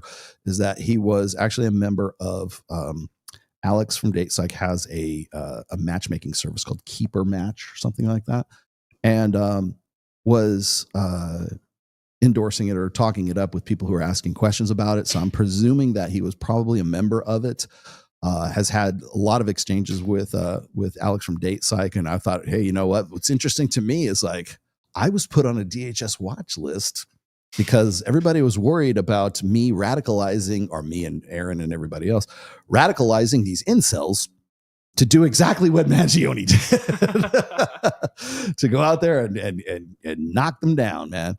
And now, granted, he seemed like he's pretty sane. He seemed like he knew exactly what he was doing, and with malice and forethought. So if there's a death penalty, is there a death penalty in New York? I don't think so. Whatever. If there's a death penalty, you're getting it. That is murder 1 in the first degree, my friend. So, but I thought it was interesting because the same guy who runs the Keeper Match dating site is the same guy who keeps running past me and running everybody else up the flagpole for hybristophilia, which is funny because the guy that apparently he radicalized, not saying he did, but apparently, Mangione, well, let's see. What did I get? 40 pieces of email, 40 email and 50 pieces of mail, 40 emails, 150 deposits. That, by the way, they were also showing his picture at raves around the weekend that they caught him and everything. I was like, oh, he's a hero and everything else. So there's a little bit of hero worship, don't get me wrong, but there's a lot of wet pussies for this guy right now. So let's just call it like it is. Whenever there's a guy like this, I'm not saying every dude is the heartthrob kind of thing, but hybristophilia, if you don't know what hybristophilia is, look it up. HYBRISTPHILOPHY, something like that. It's hybristophilia. It's the tendency or the attraction on the part of women, because I'll tell you right now, men are very underrepresented as hybristophiles for obvious reasons.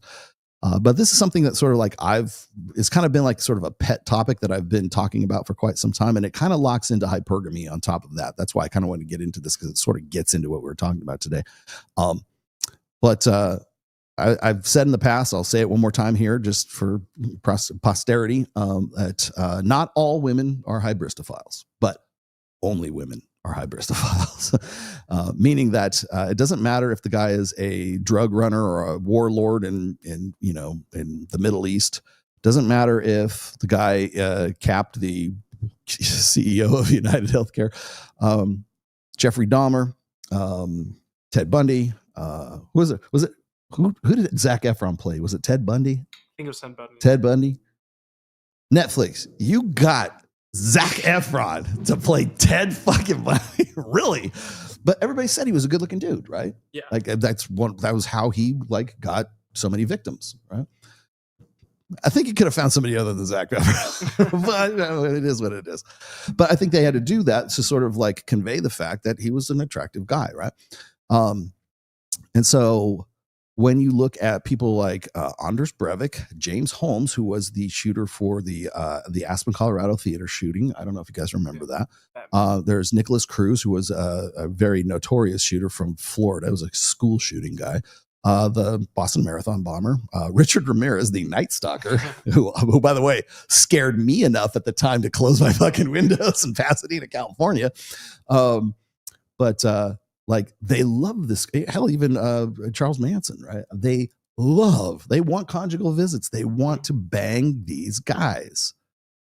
Where's the fucking Evo Psych guys on this? Out to fucking lunch. And you know why? Because it's an undeniable, unflattering fact about female nature. That's why they won't touch it. Where are all these guys?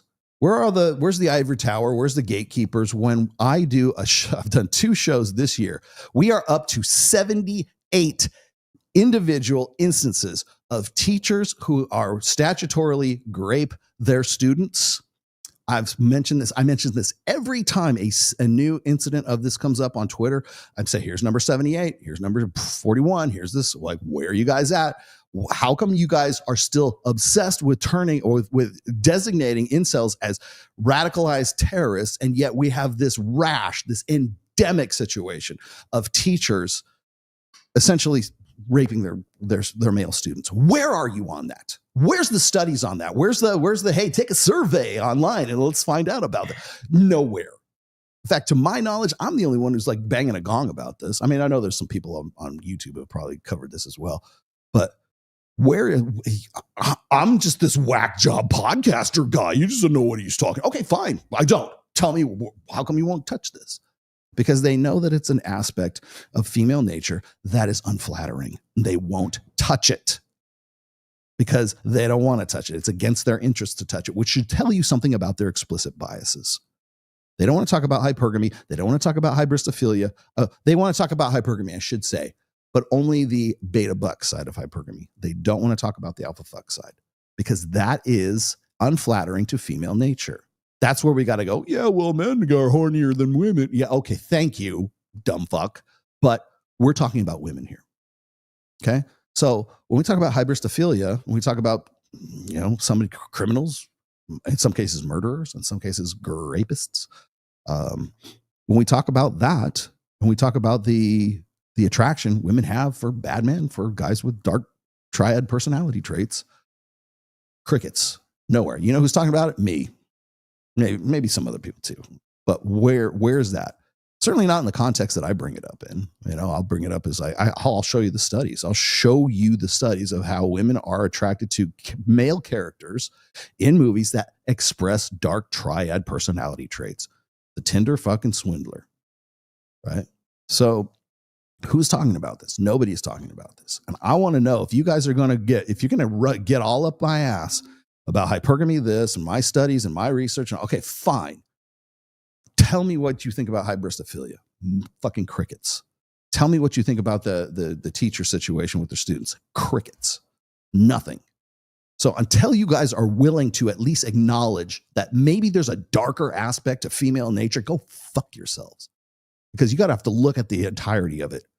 Because I'm sick to death that you might as well be Justin Baldoni.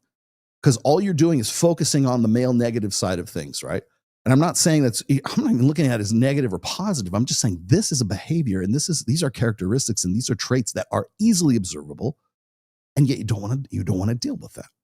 You would rather be a masculinity apologist. You would rather say, well, men are bad. Yeah, you're right. Because that's what sells. That's what's gonna put eyes in your. That's gonna get you impressions, click through, and use viewer retention. Okay, so now we've got Luigi Mangione. Keep an eye on this kid. Hybristophilia. We can talk about that. Oh, but we would be remiss if we didn't also talk about the Wisconsin school shooter as well. And what was her name? Rapinoe? Rapinoe something. Yeah, I'll get it right now. I want to say, is it Patty Rapinoe? I can't remember the name of the chick. And it's funny. It's like whenever they don't release the names immediately of the shooter, something's up. Something's wrong, man. Because they didn't really like my wife said, hey, oh my gosh, there's another school shooting in Wisconsin. Like she was like doom scrolling in the morning with that happened.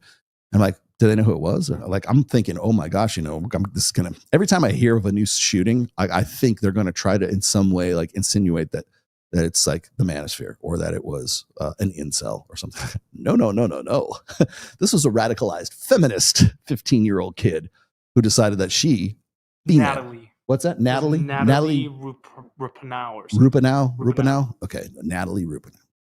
Who, by the way, was, and I don't know this person personally. I've never had any interaction with her, but apparently there was a character on Twitter. Was it Radfem Hitler? RFH, I think, is it Radfem RFH, I think is what her name was. Hitlerette. Apparently she was instrumental or in some way the focus of this young lady's sort of hate and gave her a sort of a channel to, and of course the RFH's Twitter account has been taken down.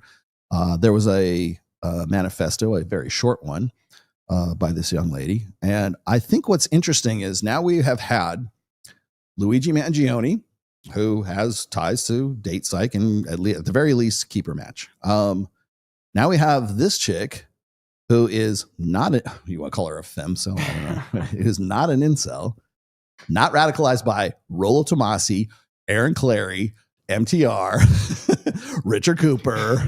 None of those names come up in the who radicalized this bitch. RFH is the one.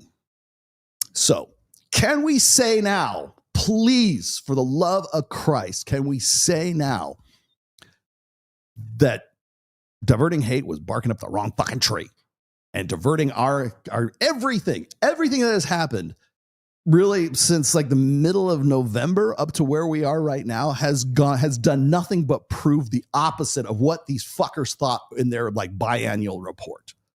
Can we at least accept that now? Can we take my name off the list? Can we take Aaron's name? I vote that we take Aaron Clary's name off the list, my name off the list, MTR, Rich Cooper, everybody who was on there. You fucked up. You got it wrong. Can we say that?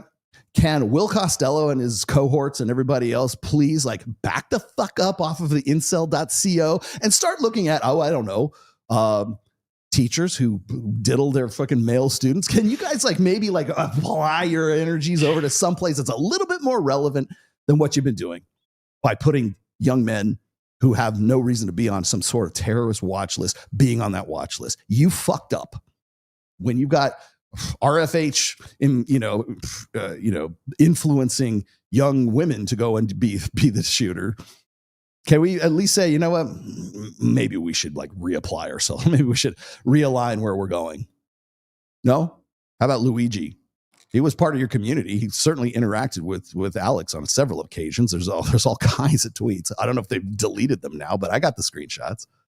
So can we at least say, hey, maybe, I'm not saying you like Alex necessarily radicalized this guy or put him up to it. The guy legitimately had some health concerns because he had like pins in his back or some shit like that. I get, I'm not saying he should have done it, but I understand. But like here you have Luigi, the guy that you were interacting with is the next hybristophile or focus of hybristophilia. Can you at least acknowledge that? No, I didn't think so. All right.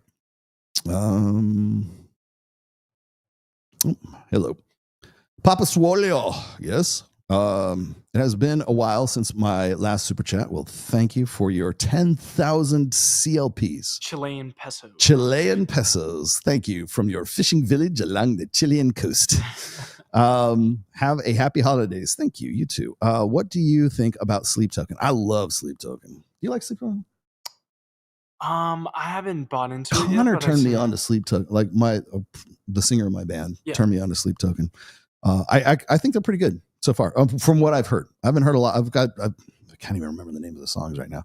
But yeah, from what I've heard, I like it. I read the Rational Mail and the Player's Handbook. It's the new Bible. Thank you. Okay. People, Rolo, you're like a spiritual guide in the wilderness. Like, I don't know if I'm ready to accept that.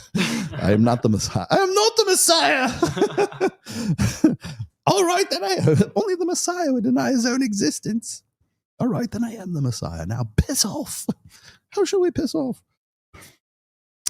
These guys will point to the lack of red pill radicalization as the proof of their efforts being successful. Of course they will. Yes.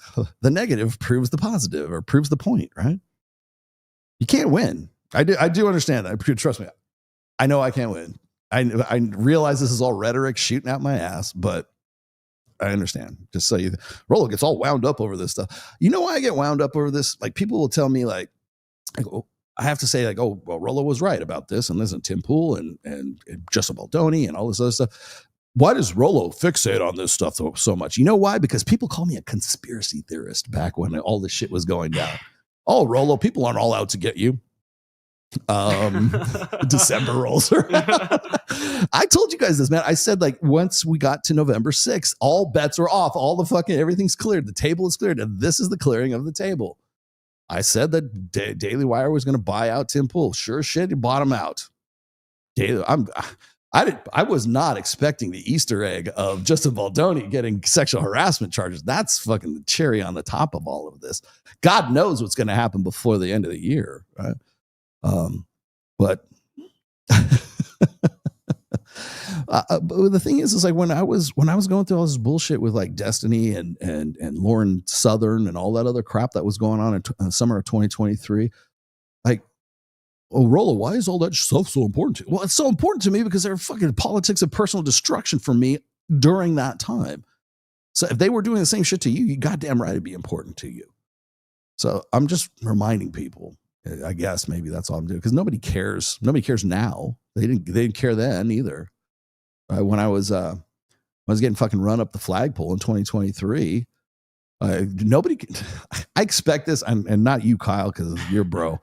But like when shit hits the fan, and when people like come at me, I in no way expect anyone to come to my defense. No one. In fact, I've been corrected that so many times I can't even remember. I don't expect people like I know no mercy will be given to me. I know no quarter will be given to me. I understand that because people hate me that much. So when Destiny tries to manufacture shit, and then of course we find out that he actually did have a relationship with Lauren Southern. I keep reminding you guys this, but when I was going through that, nobody had my fucking back. Nobody was saying, oh, don't worry, Rollo, it's all going to blow over. Nobody went after them.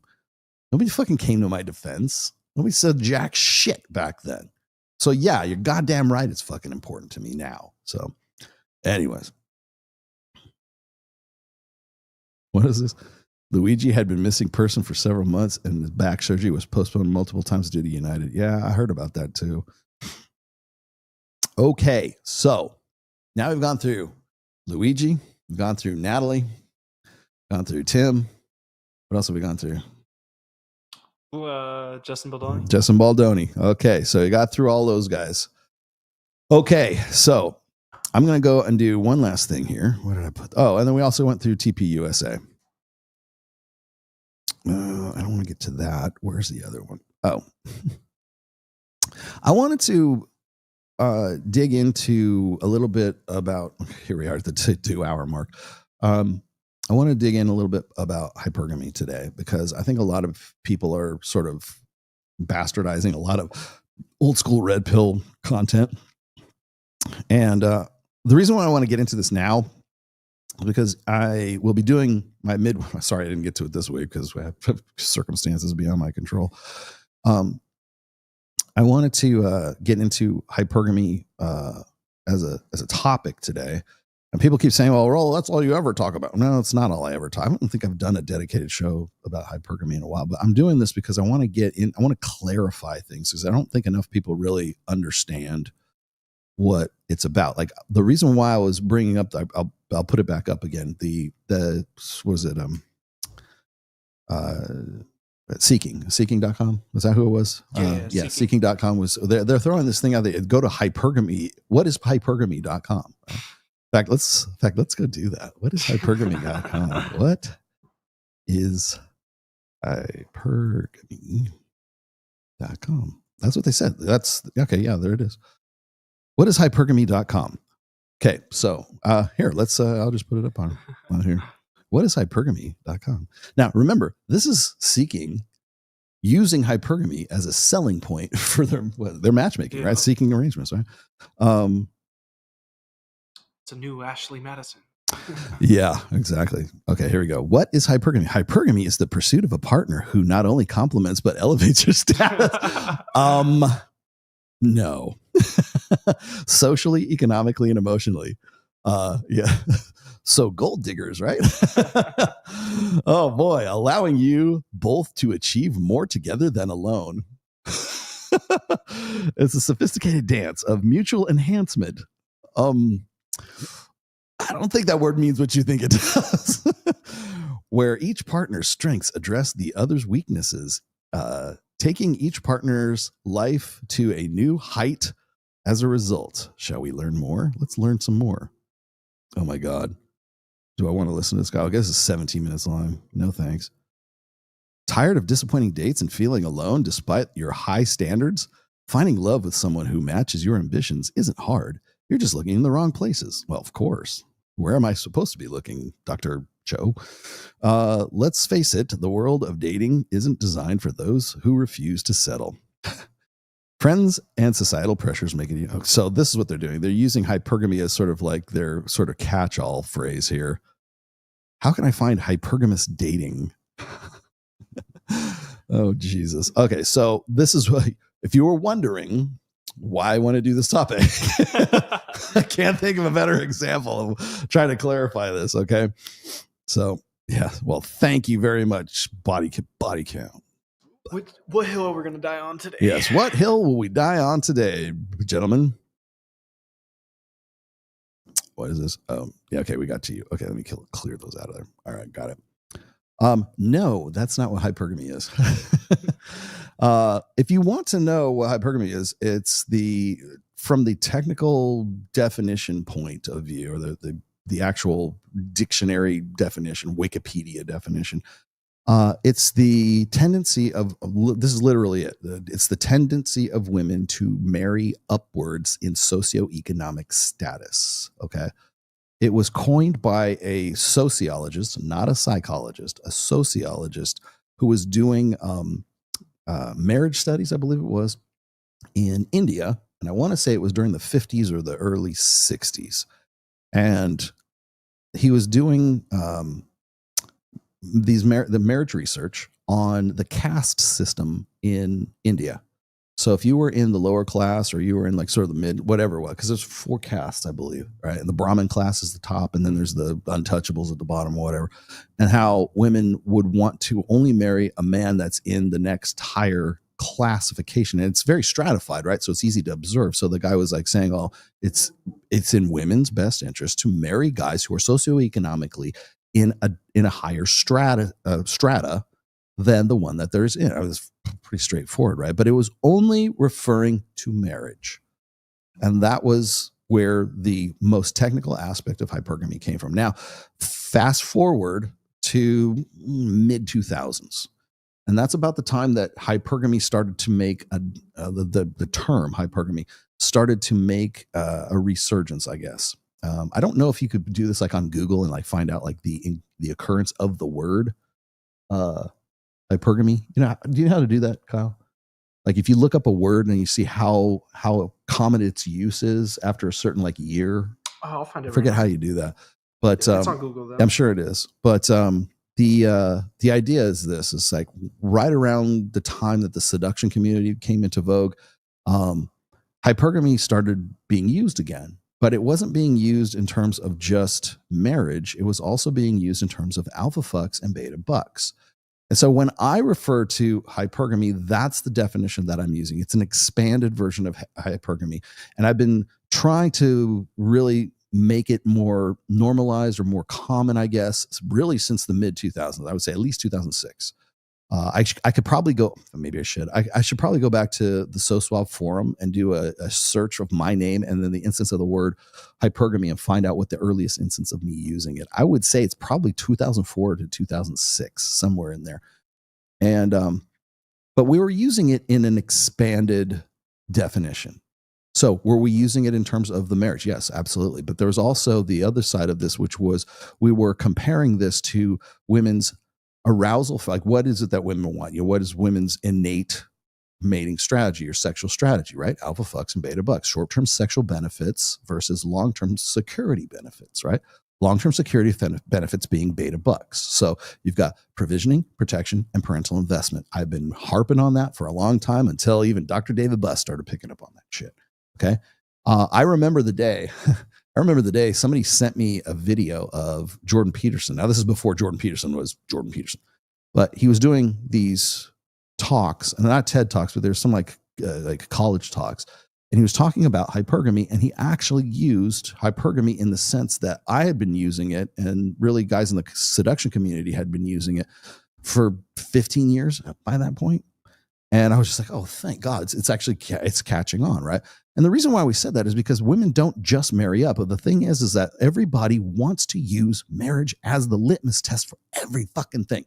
That's why I brought in, was it Charlie Kirk and Officer Tatum on, and there's more guys, of course, from TPUSA. And I brought them on, and I deliberately put those videos in the introduction because we use marriage as the litmus test for everything. That's the definition. That's the delineation. If you get married, it's a success. And I hate that right now because that does not define a mating strategy. The fact that you formalized monogamy with a woman through the form of marriage, by the way, it doesn't have to be Christian marriage. It could be Asian marriage. It can be, Judeo, whatever, Abrahamic, whatever. The Christians, you don't have a freaking lock. You don't have a monopoly on marriage, okay? Marriage was happening long before Christ showed up on the scene, okay? It is a formalization of monogamy. And so, and I'll get into that here in a little bit, but like when we're talking about marriage, where there's this absolute fixation on the beta buck side of hypergamy. So when I'm talking about hypergamy, I'm saying the alpha fucks and beta bucks, the confluence of those two, the looking for, the attempted looking, I guess, the seeking of a balance between those two. So when women are looking for like the total package, they're looking for the guy who's hot, fun in bed, got a fucking 9-inch cock and is like ripped, has 6-pack abs, is tall, the 666 thing, the things that make her wet, the things that make her aroused, the things that make her want to fuck, alpha fucks. Finding that guy and finding the perfect combination of that guy who also loves his mom, comes from a good family, makes a good chunk of change, is funny, is invested in her, wants to have kids, likes puppy dogs, loves Disneyland, rainbows, ice cream cones, all that other shit. Everything else is going to be ride or die. He's going to be the protector, the provider, and parentally invested in all of their offspring. Finding that guy as the perfect combination, that the unicorn guy, that's the balance. That's the holy grail of hypergamy, is finding that perfect confluence of alpha fucks and beta bucks. Never do those guys meet in the same person, right? And if they do, they don't meet at the time that woman wants him to be in that position. So that's how you get like things like when like Ross and Rachel from Friends, like, oh, wait for me until, if we're both single at 30, then I promise I'll get married to you then. That's some fucked up shit. You know why that's fucked up? Because women go through their party years and they go through their hoe phase and they go through their peak sexual market value and their peak agency long before guys do. In fact, the guy Ross, I hate to use Ross, but the guy who's waiting at 30, he's just now entering his peak marketability phase. Well, she's on the decline of hers. So she's a depreciating asset. He's an appreciating asset. And right at that point, if that guy's still a chump and he wants to marry that girl, he's just married a depreciating asset as he's an appreciating asset. So that again, I digress. The confluence between those two, when I'm talking hypergamy, it is the confluence of alpha fucks, a short-term sexual benefit, genetic benefits, sexy sons, all that good stuff, versus the imbalance in check with the beta buck side. So I think a lot of people say, well, if I ever use the term beta, it must be negative. I'm not saying that provisioning, protection, and parental investment is negative. I'm just saying she doesn't need it when she's 23. She needs it when she's 33. And then some women don't need it at all, or they have the perception that they don't need it at all. So when women can't trust, inherently cannot trust men, or grow up in a westernized society that teaches women that men are inherently untrustworthy, what do? They've got to go get the bag. They've got to go get their own business. They got to be educated. They got to do everything. They've got to provide. They've got to come up with long-term security. They've got to come up with provisioning, protection, and parental investment of their own. If they can have that, or if they have the perception that they have that, they don't need no man. Men become superfluous. That only leaves one side of the hypergamous equation open, and that's the alpha fuck side. So when women say, I don't need a man, but I want a man, the guy that they want is Jason Momoa. The guy that they want is the hot guy in the foam cannon party on spring break. The guy that they want is the guy they want to fuck, because they got no use for a guy who is just about provisioning, protection, and parental investment.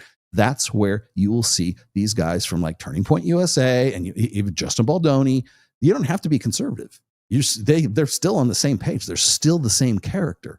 Justin Baldoni and Charlie Kirk are the same fucking character because they share the same goal, which is completing a woman's life plan, which is making women's lives, they owe women a better life. That's what conservatives will say, and that's what guys like Justin Baldoni will say. We have to be better. Hell, even his channel is called We Are Man Enough, right? The entirety of their existence revolves around putting women as their mental point of origin. Same thing with Charlie Kirk. Same thing with Officer Tatum. Same thing with all those guys delivering speeches. You're not Charlie Kirk. You're not allowed to buy video games until you can make sure that your woman is a woman of leisure and she's a kept woman. Then you can go buy Space Marine 2. Fuck you. And as a guy who has kept my wife successfully for going on 5 years right now, as I was saying before, that day never comes because there's always something more, man. Like, what was it? I think it was Pook on the SoSwap forums once said this. He said, the surest way to ruin a woman is to give her everything she wants. That's the surest way to destroy your marriage. Give your wife everything she wants. Of course, now everybody and I guarantee you there'll be somebody in the comments or somebody in the chat right now who'll go, yeah, well, the same goes for men. Your mental point of origin is women. Because that's the first thing that jumped into your brain. Your mental point of origin is women. Yes. You know what's crazy? When I was searching for the chart, for some reason can't find it. Mm-hmm. I find one of your SVM or SMV things from 2014, but I had to scroll all the way down. I used to own hypergamy as like a Google phrase or a Google term for a long time. Yep. Let's see. What does Sergio want from me?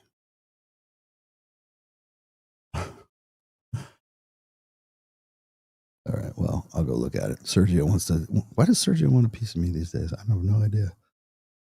Sergio, I'm on a show. Thank you. From Purple Pill Pocket. He wants some attention today, I guess. It's funny. I was thinking Mike was going to jump in here, but I think Mike is actually on his way to Texas today. Turning point years. No. So what is actual hypergamy? So one of the things that gets me, and I brought this up because I was reading some posts on, what is that? Sergio is the real one. Yeah, he is.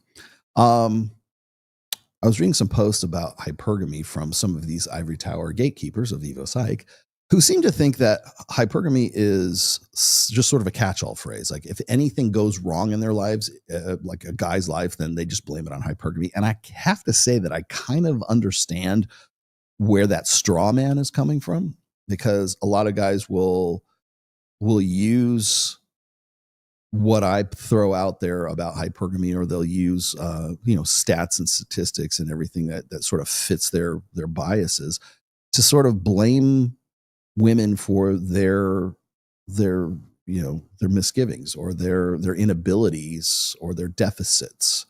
And I understand that. I get that. But the problem is like what happens is then when you build a straw man around the idea of, oh, this is what these guys are promoting. I'm like, I'm not promoting anything. I'm just telling you what my definition of hypergamy is. It's alpha fucks and beta bucks. Okay. And just in the same way that women want to marry up, women don't marry a man, they marry a lifestyle. That's hypergamy 101. Like women want to marry into a better life than what they have.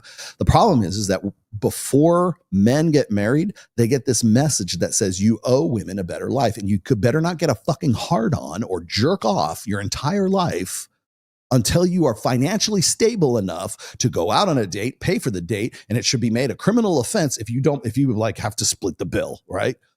Of course, most men today are getting conflicting messages from women and from these dumbasses, right? And I'm also of the opinion that men should actually pay for a date. However, I'm not saying you're going to have to make sure that your crypto bag is up around $1 million before you go out and you fucking get your dick sucked. Okay. I'm also of the opinion that if after 3 dates, if she's not interested in sex, move the fuck on. And that's not about fucking anything on 2 legs or looking for easy bitches or anything like that. It's about determining interest. Another aspect of hypergamy, right? If she's not that into you, look elsewhere. But it kills me when I listen to these guys and they're talking about, well, you need to get yourself financially stable, and you need to get you need to have a car, and you need to have you need 50 head of goat, and you need 4 cows, and you need you need to go on a peace hunt with a pheasant. Where the fuck are we living here? Right? I mean, do these guys actually I don't think any of these dudes at Turning Point USA has ever fucked a chick. I'm still amazed that Christians actually reproduce these days. I really am. I mean, according to these dudes, anyways. But these are the same dudes. These are the same people who get rolled by, Lily Phillips, who they still want that prodigal daughter returneth, right? And, one more thing that Rollo was right about. This guy. I mentioned that Lily Phillips had to have gotten the idea to fuck 100 guys in 24 hours from people like Bonnie Blue and Annie Knight, right? Sure enough, within the day after, I think it was Monday after last show, last Monday after last show, another video comes out, and it's both of them together, and they're both at the door, and they've got this line of guys who want to come in and fuck them. And they have this, this gangbang thing set up. I don't know if they're trying to break a record or whatever, but this is the same girl who will go to spring break and want, with preference, fuck guys who are 18-year-old virgins, 18-year-old virgin guys. So they're not going the route of all the teachers in the United States. They're actually doing it the right way. At least people say, they're immoral and decadent and degrading and degenerate.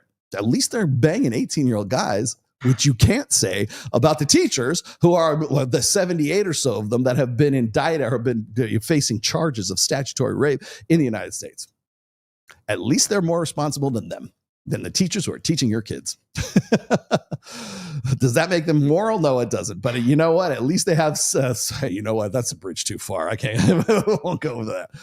But so the 18-year-olds and then men, frustrated men who are in marriages who want to cheat on their wives, they go to the front of the line.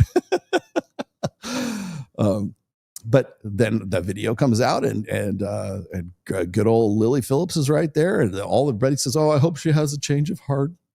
I hope she comes back to the fold. No, she's not. I'll tell you why, because I saw this. I got to show you this video. This video is too fucking good. Since we're on the topic.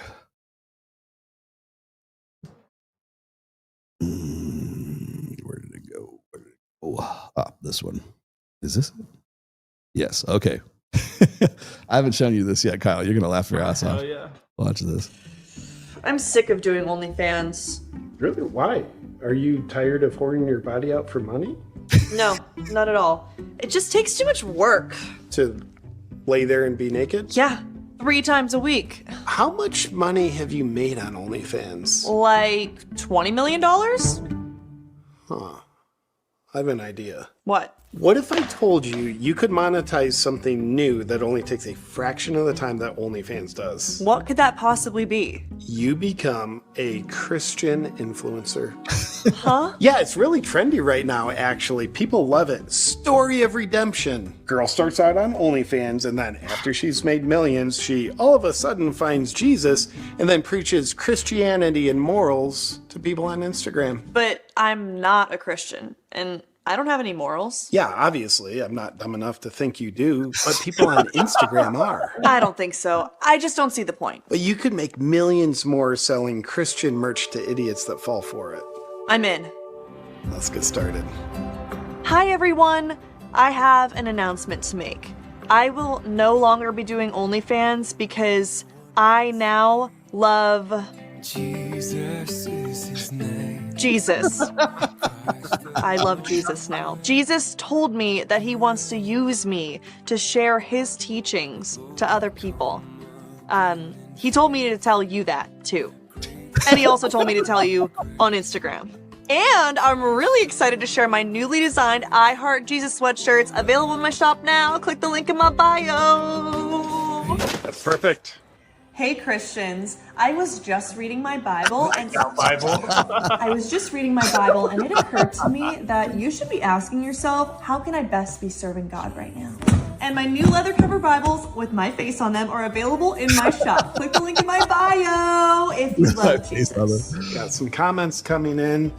Praise God you found Jesus. You go, girl. Your story of redemption is so powerful. It's working. All right, now people love a Christian woman that raises her own chickens. You ready? Yep. No. Remember, keep your clothes on for this content. Does it really matter? Kind of does. Yes. Whatever. All right. Yeah, give me that. Heel up one more time. We are saved by grace alone. Ugh, gross. We did. I found Jesus because of you. You're such a good role model.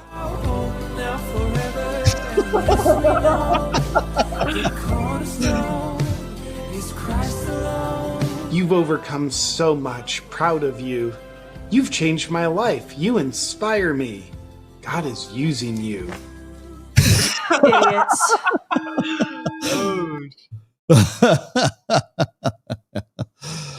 Okay, I think that puts the final fork in all of that. If that doesn't get you, I don't know what else does. Oh shit! Feel like, where'd you find that? I found that like minutes before showtime. Oh god! I hope I don't get in trouble for the music in there. Maybe I will. Maybe I won't. I know it's probably like Hillsong United or some worship team. So yeah, that was pretty good. Yeah, the music was good too. Yeah. Well, I mean, that's what people want. They want the story of transformation. And by the way, I can't even, I understand the grift, but it's like very similar to sort of like the positivity hustle too. So it's like people want a story of transformation. They go, oh, I was once a piece of shit, but now I'm not. And you, if I was a piece of shit and I did this, you can too. No, you can't. Yeah. So anyways, getting back to the hypergamy set. I think maybe what I'm going to do is I need to clarify a few things here, because one of the things I see like really like when I was looking at the what is hypergamy.com for seeking, I want to say it's marrying up, and I'm getting a little bit tired right now of having marriage be the litmus test for everything. I got into it. Let's see if I can find this real quick. I got into it with some guys on the net on Twitter, and I was I think what did I put? Oh, I know what I did. I fucking poke the hornet's nest here. And I mentioned something about Where the hell did it go? In fact, I'll just go pull it out of here real quick. I poked the bear. I probably shouldn't have poked the bear, but I did. Where did it go? Oh, here it was. This is pretty good. I'll throw this one out here. I got this. I won't. I'll just read it to you. It's too easy just to do it. I had this one chick. What's her name? Bethany S. Mandel, and she is a homeschooling mom, journalist, and co-author of best-selling book "Stolen Youth." Okay, homeschooling. Hotter take. If you're dating a woman, if you're dating longer than 6 months, there's not been a conversation about marriage. It's time to end the relationship. Of course, she was responding also to Claire Ann Ath, A-T-H. Is that a last name? Hot take. If you're dating longer than 1 to 1.5 years, you're not engaged. It's time to end the relationship. Then Beth says, hotter take. If you're dating longer than 6 months, of course, now we got to escalate it, right? And there hasn't been a conversation about marriage, then you need to end the relationship. And I'm just like, okay, here we go. Roll acid. I have to fucking open my big fucking mouth. I said, even hotter take. I said, if you've been on 3 dates and haven't fucked, it's time to end the relationship. And of course, that's a sort of a cue to what Iron Girl Tomasi number 3, which is anytime a woman makes you wait for sex, the sex is never worth the wait. Every single time I have to explain that rule to people. It's always, well, Rollo, you're just looking for an easy fuck, I guess. So no high quality woman would. I'm like, so I thought about that for a minute because, like, I know, of course, my answer is that rule is not about fucking. It's not about sex. It's about genuine interest, genuine desire. I've sat at this very table, and talked to women who said, yes, I've made guys wait 6 months to fuck. Yes, I've made guys wait a year to fuck. At that point, like, at what point would the same people who would tell me, well, Rollo, well, you no quality woman would do that. You know, you want to get an easy fuck. Okay, fine. Three dates. Okay. What's the now? 5 dates, 6 dates, a month. How much? How long do you have to wait? How long do you have to wait before you end the relationship, before you bug out, before you go, you know what? I'm not getting a return on my investment. It's time for me to, like, sell off this altcoin and move it and push it back into USDC. At what point do you take the bet off the losing horse? And that's the thing, is that it's the uncertainty of it, because we're not supposed to do that. Guys are not supposed to do that.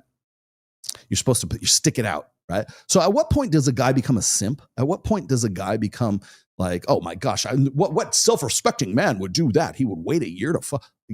At what point does it become self-respecting man versus, oh, she's easy? At what point? Please tell me, because I'm looking for, like, a delineation point here, and I'm never going to get a straight answer. Certainly not going to get a straight answer from women or from men, for that matter. And then, of course, I got this one guy. His response was this: Rollo wants all women to be 304s. I'm like, Rollo wants all men to stop wasting their time on low interest women. That's really what it's about, right? It's not about 304s or anything like that. And so this guy goes on. I'll just give you the brief breakdown of it. He says that's a fine goal. Any way to accomplish that without making all women 304s? Why does wanting to fuck a woman make her a 304? Is any chick that you fuck automatically a 304? Or any girl that's, like, having premarital sex, is she a 304? Because I want to know, because apparently all these guys at Turning Point USA want you to. You can't fucking whip your dick out unless you've got enough money to pay for a PS2 or a PS5, and you got to be able to. You can't even play video games until your woman is a woman of leisure. Until you turn into Justin Waller and you can, like, entertain multiple women. I love this. The same guys, like, say you got, like, Justin, who has a quote unquote wife, and he has side pieces because that are allowable. Like, that's how his relationship is. He can do that because he has enough money to make his woman a woman of leisure. So if that's the case, they should have Justin Waller at TPUSA. They should. They should have him on there and say, oh, well, here's how I work my relationship with my wife and my girlfriends. Because apparently he has enough money and he can do that. So he's following exactly what Officer Tatum and exactly he does. He would just trust me on this. Justin Waller won't let me pay for fucking dinner. He sure as fuck ain't letting any chick pay for dinner. Right. So, so is he not then the fucking pinnacle of manhood according to the TPUSA guys? Probably not, but I digress. You know why? Because he will not knuckle under to the feminine imperative, which is exactly what they do. So then it's like, oh, is there any way to accomplish that without making all women 304s? I'm like, why would that make women 304s? And then he asks me this. He says, well, obviously the second is worse than the first, but how many plow on the third to plow? You know how you know a guy who doesn't fuck? He uses words like plow. Plow. Sterling Cooper, I know that dude fucks. Justin Waller, I know he fucks. Sartain, I know he fucks. And I've never heard them say, you know what? Time to go home and plow. Nobody does that, dude. Let's hit the fields. Plow on the third date. Do they turn into anything other that resembles marriage? Yes, I did. Yeah, can confirm. 28 years can confirm. Yes. And then I said this. I said, why is marriage a goal state? Right. Do you have a better bedrock for civilization? So basically, you should be in a relation. The only reason you should ever be even talking to a girl is to save Western society. Right. Bedrock of civilization institute to raise children up in your sleeve. Children up in your sleeve. Now I'm thinking this is a bot. He's a Christian. He's like, why was it yours? It wasn't mine. The thing is that like when I'm like, here's the thing is when I saw my wife for the first time, it was Mrs. Tomasi. Okay. When we weren't even married, we weren't even boyfriend and girlfriend at this time. When I first met my wife, I looked at her and I was like, I didn't go, I wonder if she'd be a great mother for my children. I wonder if she can cook a mean shepherd's pie. I wonder what her family's like. No, I looked at her. I said, I want to tap that ass. That's literally what ran through my brain because she was fine as fuck and I wanted to hit it. And I'm happy to say 28 years later, still have that in mind quite a bit. But the thing is like we develop something beyond that. And I think that the problem with a lot of these sort of like, TPUSA is a TradCon mentality right now. First of all, you're talking to guys who don't fuck. That's a given.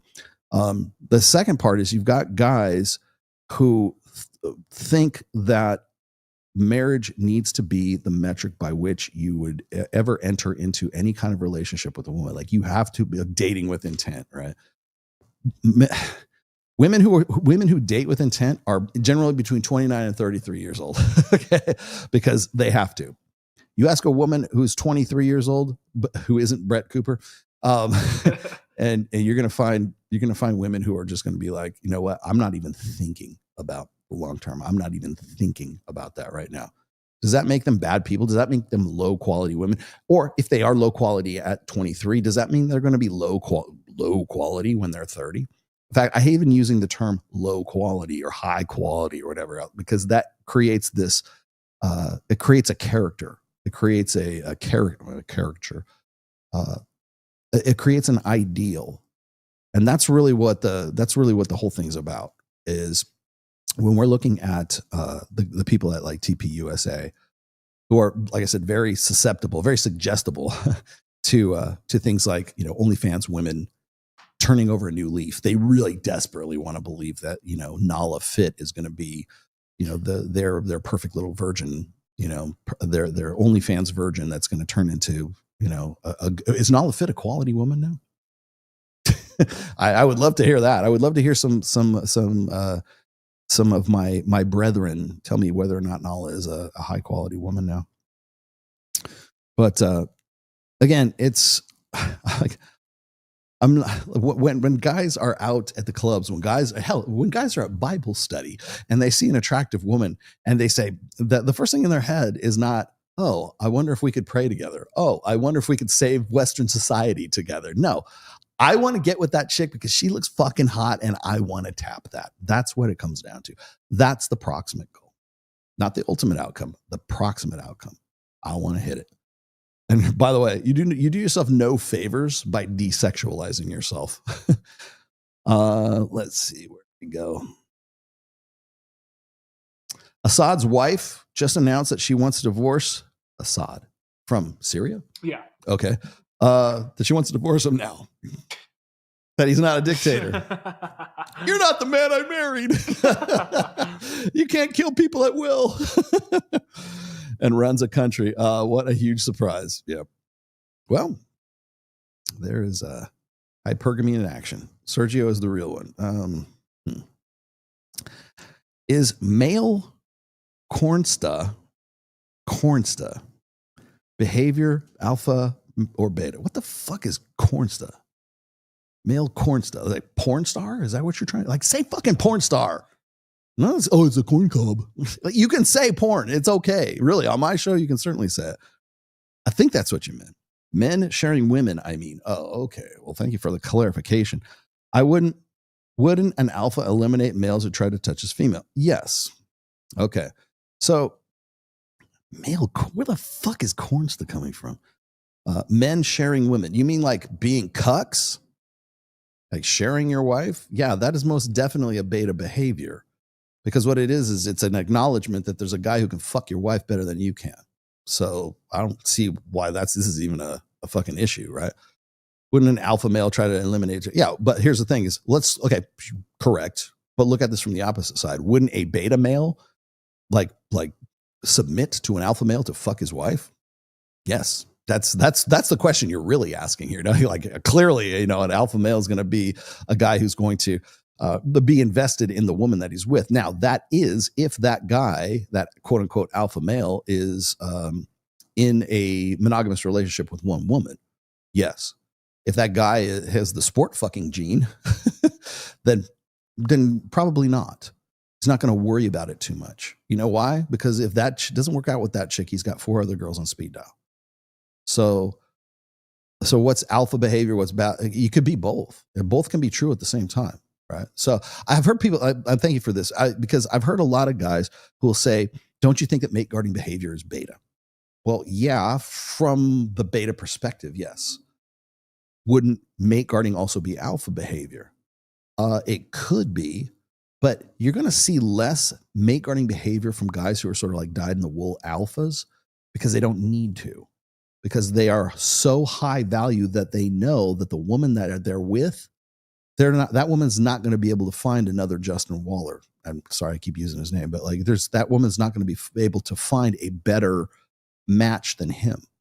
This is also, by the way, when people ask me this question, and this is when I get this sort of like, I don't really talk about this too much on my shows, but when people ask me about like body count, well, Rollo, don't you think body count should be important? I said, I can tell you why you think it's important, or most people think it's important. For me, I would say this is like, if I'm the best that bitch can do, I'm not worried about alpha widows. You want to know what here's the solution to the alpha widow dynamic, the solution to, well, really even the war brides dynamic. The best practice that I can think of is you have to be her best option. You have to be the dude who fucking lays down to the dick better than anybody else. If that's not you, don't get with that chick. If you think, oh, well, she's been with a million girls, I can't trust her, Rolla. She's fucked a lot of guys, blah, blah, blah. She's been ran through. Okay. The reason why you have a problem with that is because one of those guys in her pool of guys that she's fucked in the past, one of those, probably more than one, but at least one of those guys is better than you. He had a bigger dick. He drove a faster car. He had more money, whatever it is. If you're the guy that can defeat that can, you say, well, I'm always, trying to play catch up and try to, defeat the ghosts of dicks in the past. Well, if you have a problem with that, get another chick. Then I would say, yes, eject. Go ahead. Fine. Find a better chick. Right? But if that's not you, and you're like, I don't give a flying fuck. I know who I am. I'm a fucking badass. And I'm better than every guy that she's ever fucked in her past. Right. And I'm the guy that's left her with the biggest, strongest, most significant alpha impression in her fucking life. And I know I don't have to worry about her fucking cheating on me because I know she's not going to get better than me. If I'm that dude, if you're that dude, it doesn't matter how many guys she's fucked in the past, because really all that concern over body count is really concerned over one or two or three of those guys in her past, leaving her with the most significant alpha impact that you cannot measure up to. If you think that that's the case, get the fuck out. You have my permit, vaya con Dios, man. Get the fuck out. But if you are that big a badass, alpha guys don't have to worry about mate guarding that much. Well, I mean, it's not that they don't, but they don't have to worry about it as much as say like guys who are beta males who don't have sexual experience. Guys who don't fuck. Guys who call it plowing. If you're calling it plowing, you don't fuck. Those guys have more to lose because it's return on investment, right? It's sunk cost. I put all this energy, I put all my eggs in one basket. I put everything into this girl. I better protect her. I better put my arms around her. I better make sure I better be more possessive. You know, the most possessive guys aren't alpha males. They're beta males. They're the guys that want it. They're scared shitless because they know they're batting above their league, right? They're fucking punching above their weight. You get with a girl you get with a chick who's a hot piece of ass and everything like that. The most nervous dude you will ever meet is the guy who knows that the chick that he's with is like way out of his caliber. And that there's probably some guy who could come and swoop that chick. So what does he have to do? He has to be better. He has to make more money. He's got to, I don't know, get a dick extension. I don't know how you do that. He's got to fucking be more jacked. He's got to do whatever it is. You want to know what motivates guys to be better guys? Getting fucking laid. That's what it is. Sorry to say it. That's how it works. Nothing is more motivating than a breakup. Nothing is more motivating than like, I want to be better. I want to be better because first of all, because I want to make more money. I want, like, it's better for me as well. But you know what? I want access to better chicks. Nothing is more motivating than that. And I'm sorry if you guys think that that's shallow. It's not fucking shallow. I was talking to guys in, if you haven't noticed, me and Mike Sartain on Fridays, we've been doing Twitter spaces. We had this one guy who was, he was 28 years old. And he was I don't know the dude's name. He was in San Diego. Sorry, I don't remember his name. But he was in San Diego and he wanted to move. He wanted to get out of San Diego. He says, the chicks that are here, I don't want to get with them. And of course, Mike's like, come to Vegas. There's plenty of hot chicks. And I'm of the opinion, go fish where the fish are. You know, look, if that's important to you, you want to have a change in your life. I want to get a better job. I want to go to a different school. I want to study for something else. I want to change direction. I want to get with better chicks. I want to that could be part of it. It doesn't have to be the sole impetus of it, but it could be part of it. And there's nothing fucking shallow about that. So if where you live in the Midwest or something like that, there's no chicks there, move. Go where the fucking fish are. And there's no it's not shallow. There's nothing wrong with that. I mean, do other things too. Don't make that your only priority. But like, if you want to go to Vegas, if you want to go to Miami, you want to go to, I don't know, Dallas, LA, Scottsdale, go to Scottsdale. There are definitely some hot chicks in Scottsdale. Then do it. Go there, and no shame. There's nothing wrong with that. There's nothing wrong with wanting to be self-improve. And I've said this before. I've used this analogy. I think I used this analogy. Sorry for using a metaphor again, but there is the deer makes the wolf a better wolf. So the deer is more scary, frightened. It's more reactive. It's more jittery. It's faster. It's quicker. And the wolf has to compensate for that. The wolf has to say, okay, I got to be smarter. I got to be stronger. I got to be more clever. I got to figure out techniques and strategies on how to get the deer. Right. And then the wolf makes the deer a better deer. So the wolf, knowing that the wolf's there, the deer has to be more on its guard, has to be more reactive, has to be faster, has to jump higher, it has to, move quicker. And so you have this sort of, interplay between the two of them. That's the same way with men and women, man. So you've got the woman that's why people always say, you don't, the hunter doesn't ask the deer how better to catch it, right? That's why women's dating advice sucks. Women aren't going to tell you how to get them. They're going to tell you what sounds right, but they're not going to tell you how, because any guy who's asking that he's a weak wolf. He's a guy who hasn't figured it out. They want you to get it. They want you to get it on your own. They don't want any guy that has to be told how to be masculine by a woman. That's not the man for her. So when when guys get frustrated in that situation, there's nothing wrong with wanting to get better. There's nothing wrong with wanting to get more jacked. There's nothing wrong with wanting to make more money. There's nothing wrong with that. Hell, even the guys at Turning Point USA who want to say, like, fucking what? I thought that was interesting because like this conflicting message between Officer Tatum and Charlie Kirk, right? Charlie Kirk's like, that dude is. You want to talk? The guy's a male feminist. Is basically what he is. I mean, his ultimate outcome is a better life for a woman, and that's your job as a man to make that better life happen. You owe women a better life. No. You owe yourself a better life, and as a result of that, bring more women into it. As a result of that, like we lost individualism. Yeah. Well, I hate the fact like I don't know if you've ever heard this, because I know you work out, but like I remember having conversations. I've written essays about this. I've had guys tell me I have an essay. It's called "Crisis of Motive." Right? You'll have women who will say, "Oh, I dress like this for me." No, you don't. You dress like that because you want guys to fuck you. You want guys to you want the right guys. You want hot guys to come up to you. I used to have when I was working in the alcohol industry, I used to have my poor girls, maybe, half dressed, or you see these girls in lingerie, bustiers and whatever, they want to look hot. I know they want to look hot. And please keep doing it. Keep wearing makeup and keep doing what you're doing, ladies. This is not Rolo complaining. But then they'll go, if you hit them up and you question them, they go, "I dress this way for me." Yeah. So I said this to one of these girls one time. I said, "So if I was to come over to your house, your apartment, wherever you are, 4:30 tomorrow, you're going to be wearing lingerie, vacuuming your house, and doing dirty dishes in lingerie, right? Not in t-shirts and sweatpants, right? You're going to be in lingerie because you do that for you."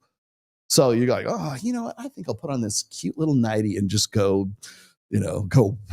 clean the windows." No, you don't. When you sell a product, you dress it up. Yes. I think, you do that. And again, I told him, I said, there's no shame in that. Like, I know you're here for this. That's okay. You don't have to sell me on it. I'm good with it. Really, trust me. You don't have to make up some rationale for it. Now, the same thing applies to guys who go to the gym, right? Guys who go, "Oh, I go to the gym for me." Hell no. Dude, you go to the gym because you know that if you get more jacked, chicks look at you longer. They beat longer than normal. Any guy who's been a skinny fuck or been a fat fuck and they went from that to being jacked, you goddamn well know that women will have a different reaction, to have a more positive reaction to you. That's not saying if you get super jacked, you're going to be a bodybuilder or whatever. Yeah, probably more guys are going to be like, "Hey, what's your stock?" That's what they're going to say. But damn well that if you go from zero to hero in the gym, women suddenly they're aroused by you. Suddenly they want to be around you. Suddenly "Hey, what are you doing, Rollo?" "Oh, nothing. I'm married." But that's when I've been building for the last, I guess, year and a half, 2 years now. I mean, I've been lifting forever, but I got serious about it when I moved to Vegas, right? And then, I started doing TRT. I started getting in the gym. I go to Powerhouse, work out with Hide, I work out with Alvaro. And people notice I've been posting pictures. By the way, my photos. Did I show you? I haven't shown you the photos. I got my photos back from most of them back from Mike Tang. Oh, no, you showed me them. I'll show you the one with me and my wife, but my wife is there too. She got some really good ones as well. But I posted a few of them on Instagram. Probably 4 or 5 of them on Instagram. Yes. Yes. Proof positive. Yeah. Concept affirmed. Yeah. Well, and again, there's nothing wrong with that. Do I go to the gym for my health? Yeah, I do, but I also want to look good. You both can be okay. You can do it both. You don't have to convince me of anything. Emotionalism rather than critical thinking is why goofy conservatives like Ben, Charlie, and Officer Tatum embrace, forgive, and marry Nala and Lily Phillips. Yeah. They would embrace. You know what?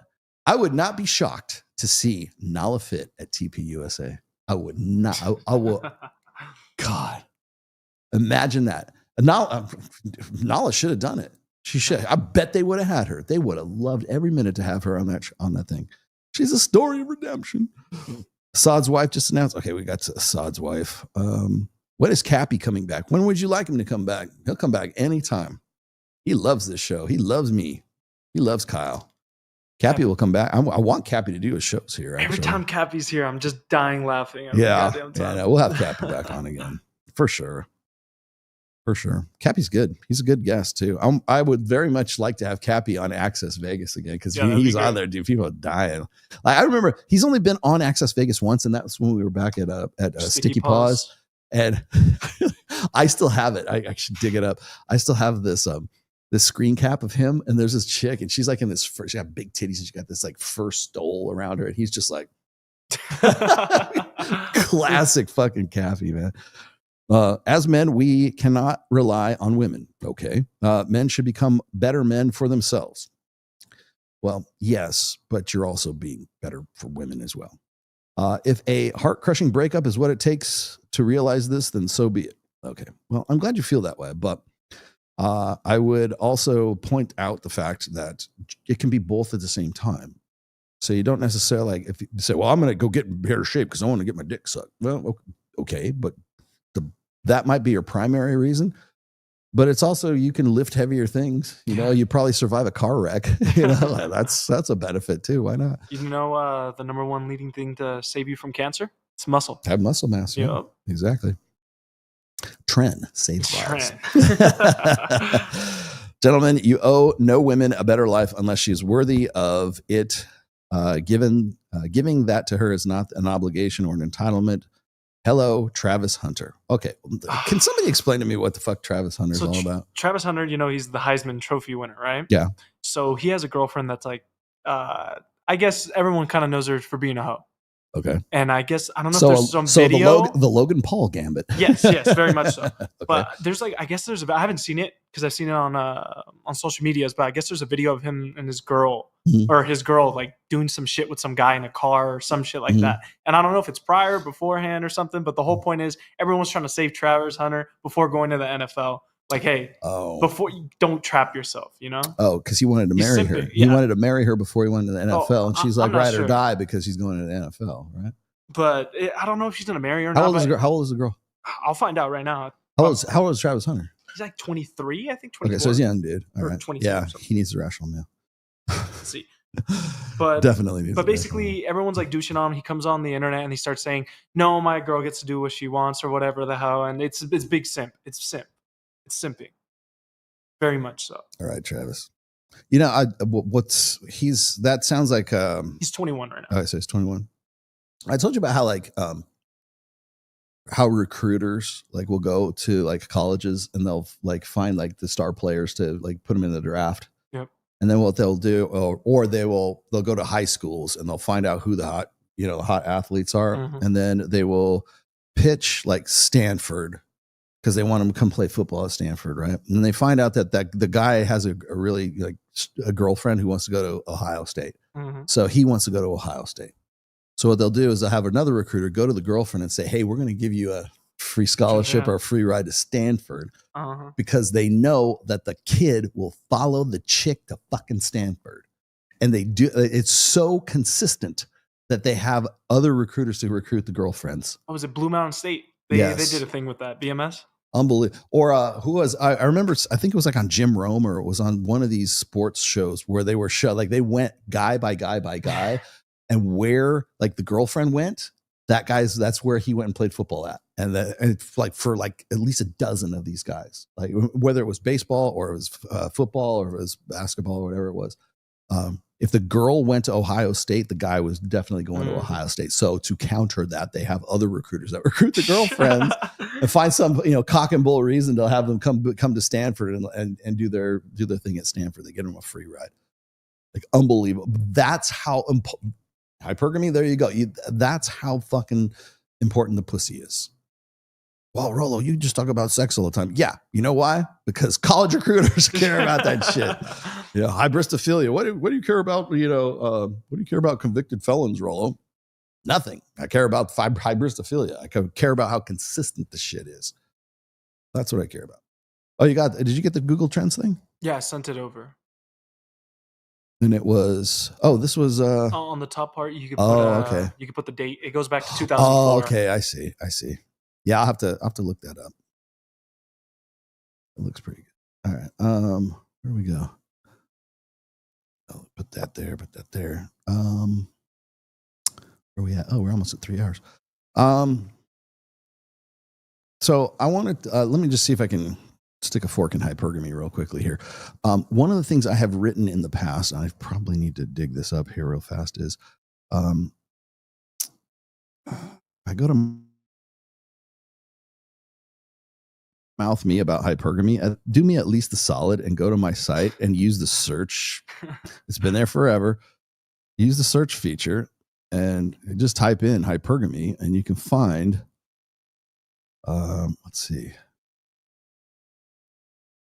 Where did it go? Misconceptions.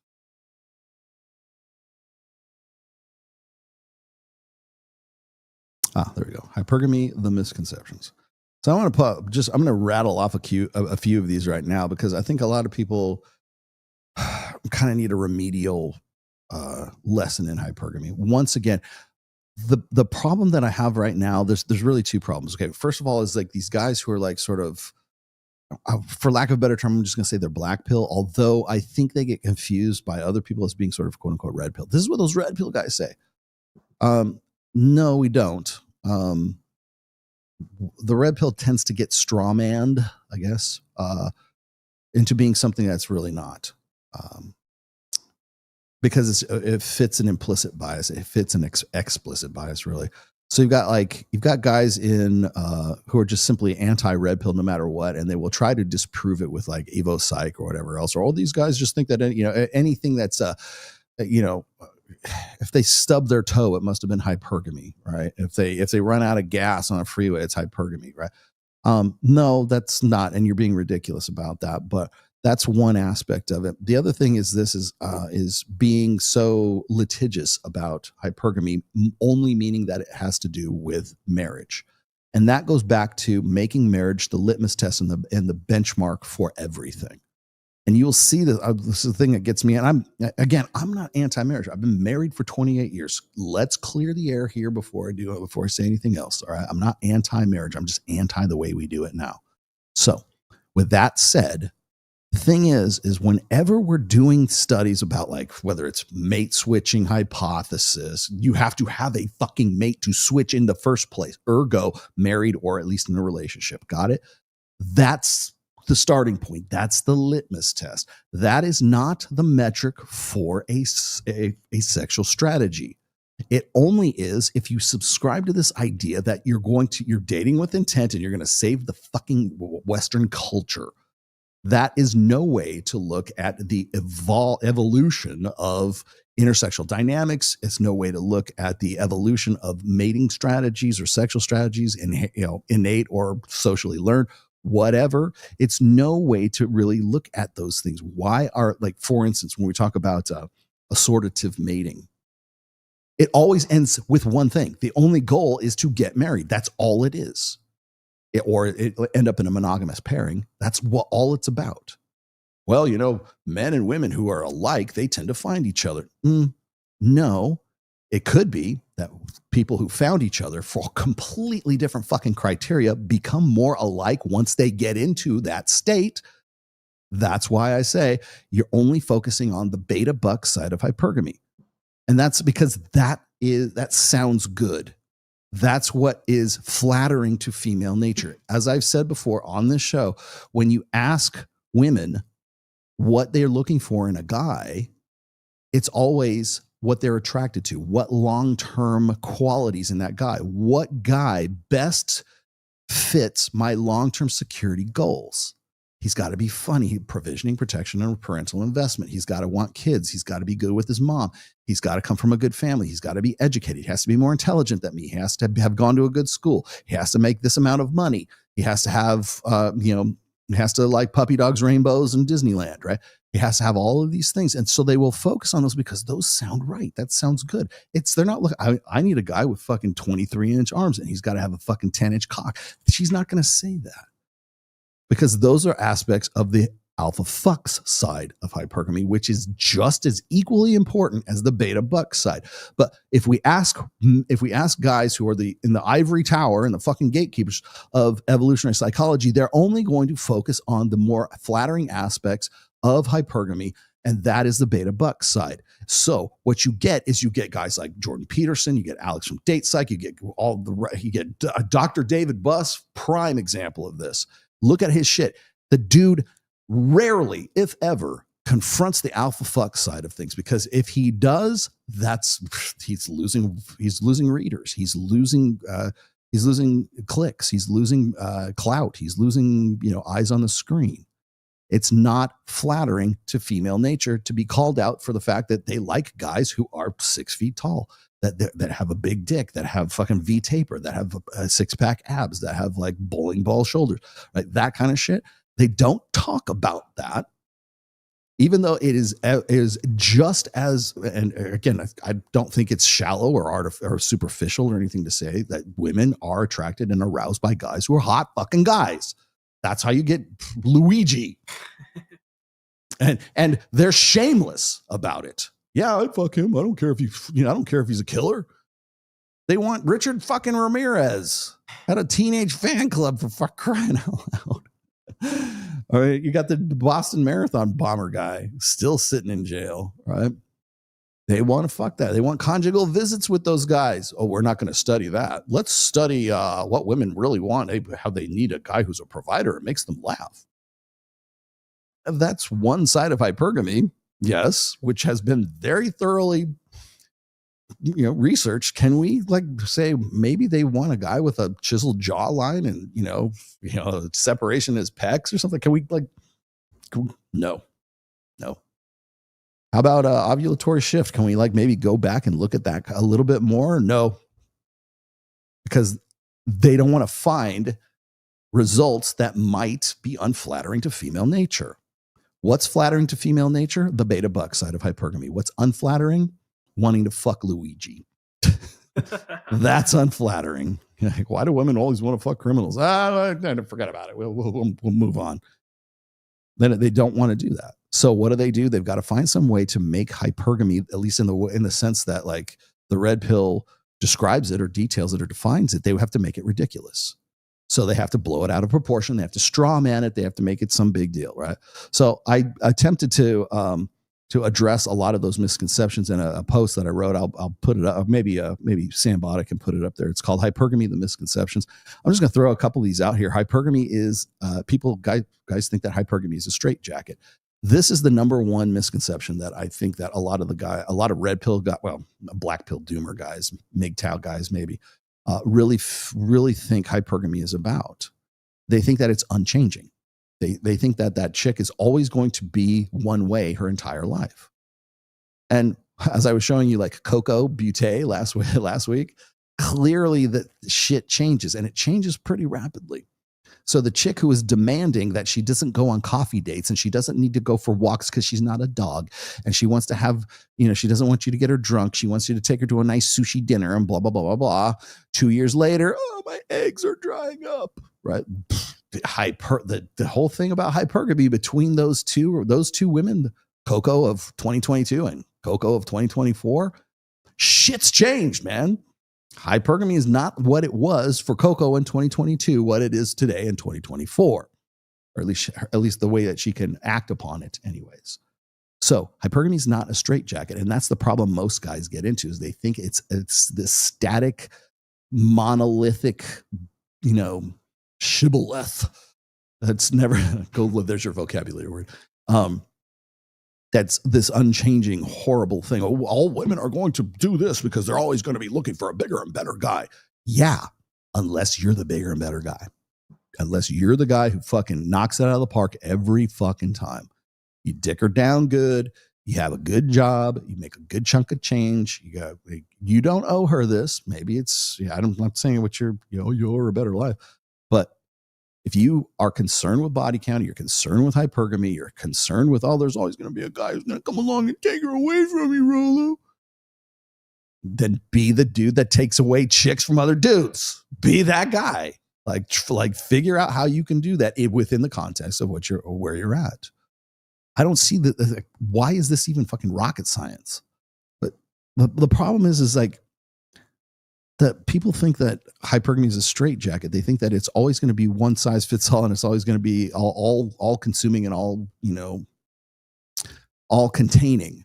And it's not, because the same chick that like rejected you in high school or the same chick that rejected you in college, suddenly you're a great catch when you're 32. And you know what? The same hypergamy that she rejected you by in 23 is the same hypergamy by which she's accepting you at 33. Forrest Gump. Yes, Forrest. Yeah, maybe a bad example, but the illustration's accurate. Yeah. Age timing. Yeah, age and timing. Hypergamy is only defined as marrying upward. No, it's not. It's also fucking upward. So if we're going to talk about, marriage is only about marriage, or hypergamy is only about marriage. You ask anybody at Turning Point USA, they'll tell you that the same fucking thing. Well, no, it's not. It's about also being the guy that she wants to fuck, the better sexual experience, the better being the guy that she wants to have, with a sexy son. So she wants to have sexy sons with. Being that guy. I don't see why this is like you want an all-encompassing holistic approach to the red pill. Be that guy. Be the guy who is jacked. Be the guy who is I don't care. Maybe you're 5'8". Okay, fine, great. You're working from a deficit. Okay, well, it's just how can I work back? These are the cards I've been dealt. How do I fucking become better? The other, I love this one. Some women are more hypergamous than others. No. They're all hypergamous. All of them. It is the operating system. It's not like, I love it. Like, I love it when guys turn hypergamy into a verb. She's hypergamying me, man. Yes. She's out there hypergamying me. No, dude, it's a fucking subroutine that is running in the background all the fucking time. That's what it is. It's always going. And you know what? Your grandmother is just as fucking hypergamous as your kid's sister. Okay. So don't go and thinking that there's different levels of hypergamy. No. Now, granted, can that hypergamy be expressed in certain cultures and certain nationalities and certain social conditions? Yeah, of course. Right. Prior to the sexual revolution, prior to hormonal birth control and the pill, was under much different circumstances because women were more dependent on men. So hypergamy was still there. Women still wanted to get with the hottest guy they could fuck, and they still wanted to get with the best guy who could give them long-term security, but they were just bound by a set of societal rules that because there was no hormonal birth control, there was still always the threat of pregnancy, right? So they were still dependent more or less on men and a quote unquote patriarchy at that time. Remove the risk of pregnancy and put the sexual revolution in there. And now you have a different set of conditions. Hypergamy's still there, but it's been unleashed. It's been there's the limitations that were on it before are gone. Now we can see in a post-sexual revolution Western society what women's nature really is about. So if we remove this, let's see what happens. We're still, people have described the sexual revolution as a big experiment. The experiment's still going in 2024. Might have started in 1965, but it's still going in 2024. So women are not more or less hypergamous. It's just how they express that hypergamy. Okay. So it's not like levels of like, oh, I'm feeling more hypergamous today than I was. By the way, that's what those guys on what is that's what they want you to think. Like the hypergamy, stage 1 hypergamy. You got to up your hypergamy, girl. Then you'll get to these better hot dudes. You get to the millionaires. Both men and women are hypergamous. False. This is a false equivalency. This is the want to have some sort of equalist yin-yang balance. Only women are hypergamous. Men are not hypergamous. Now, I have another post or another essay. It's called False Equivalencies, where I get into this. The reason for this is because of the nature of human reproduction, women have an attraction floor. Men do not. No one's ugly after 2 a.m. Men will go and will fuck women that are below them in sexual market value if the opportunity arises. Men are opportunistic breeders, put it that way. Women, on the other hand, because they bear the responsibility and the investment costs of pregnancy, have an attraction floor. That attraction floor leads to the mating strategy that is hypergamy. So whenever you hear like somebody say, well, you know, men want to get with the hottest girl that they can get with. Well, yeah, we all make comparisons, but only women are hypergamous. So if I see two apples in front of me and one of them has a worm in it and it's like kind of old and gushy and one's juicy and red, I'm going to eat this one. We can make a pattern recognition. We can make those choices. That's a comparison. Hypergamy is different because women have an investment cost in reproduction. So only women are hypergamous. Would women, I think it was Tom Likas who said, you know, like for guys, sex is like, you know, taking a piss.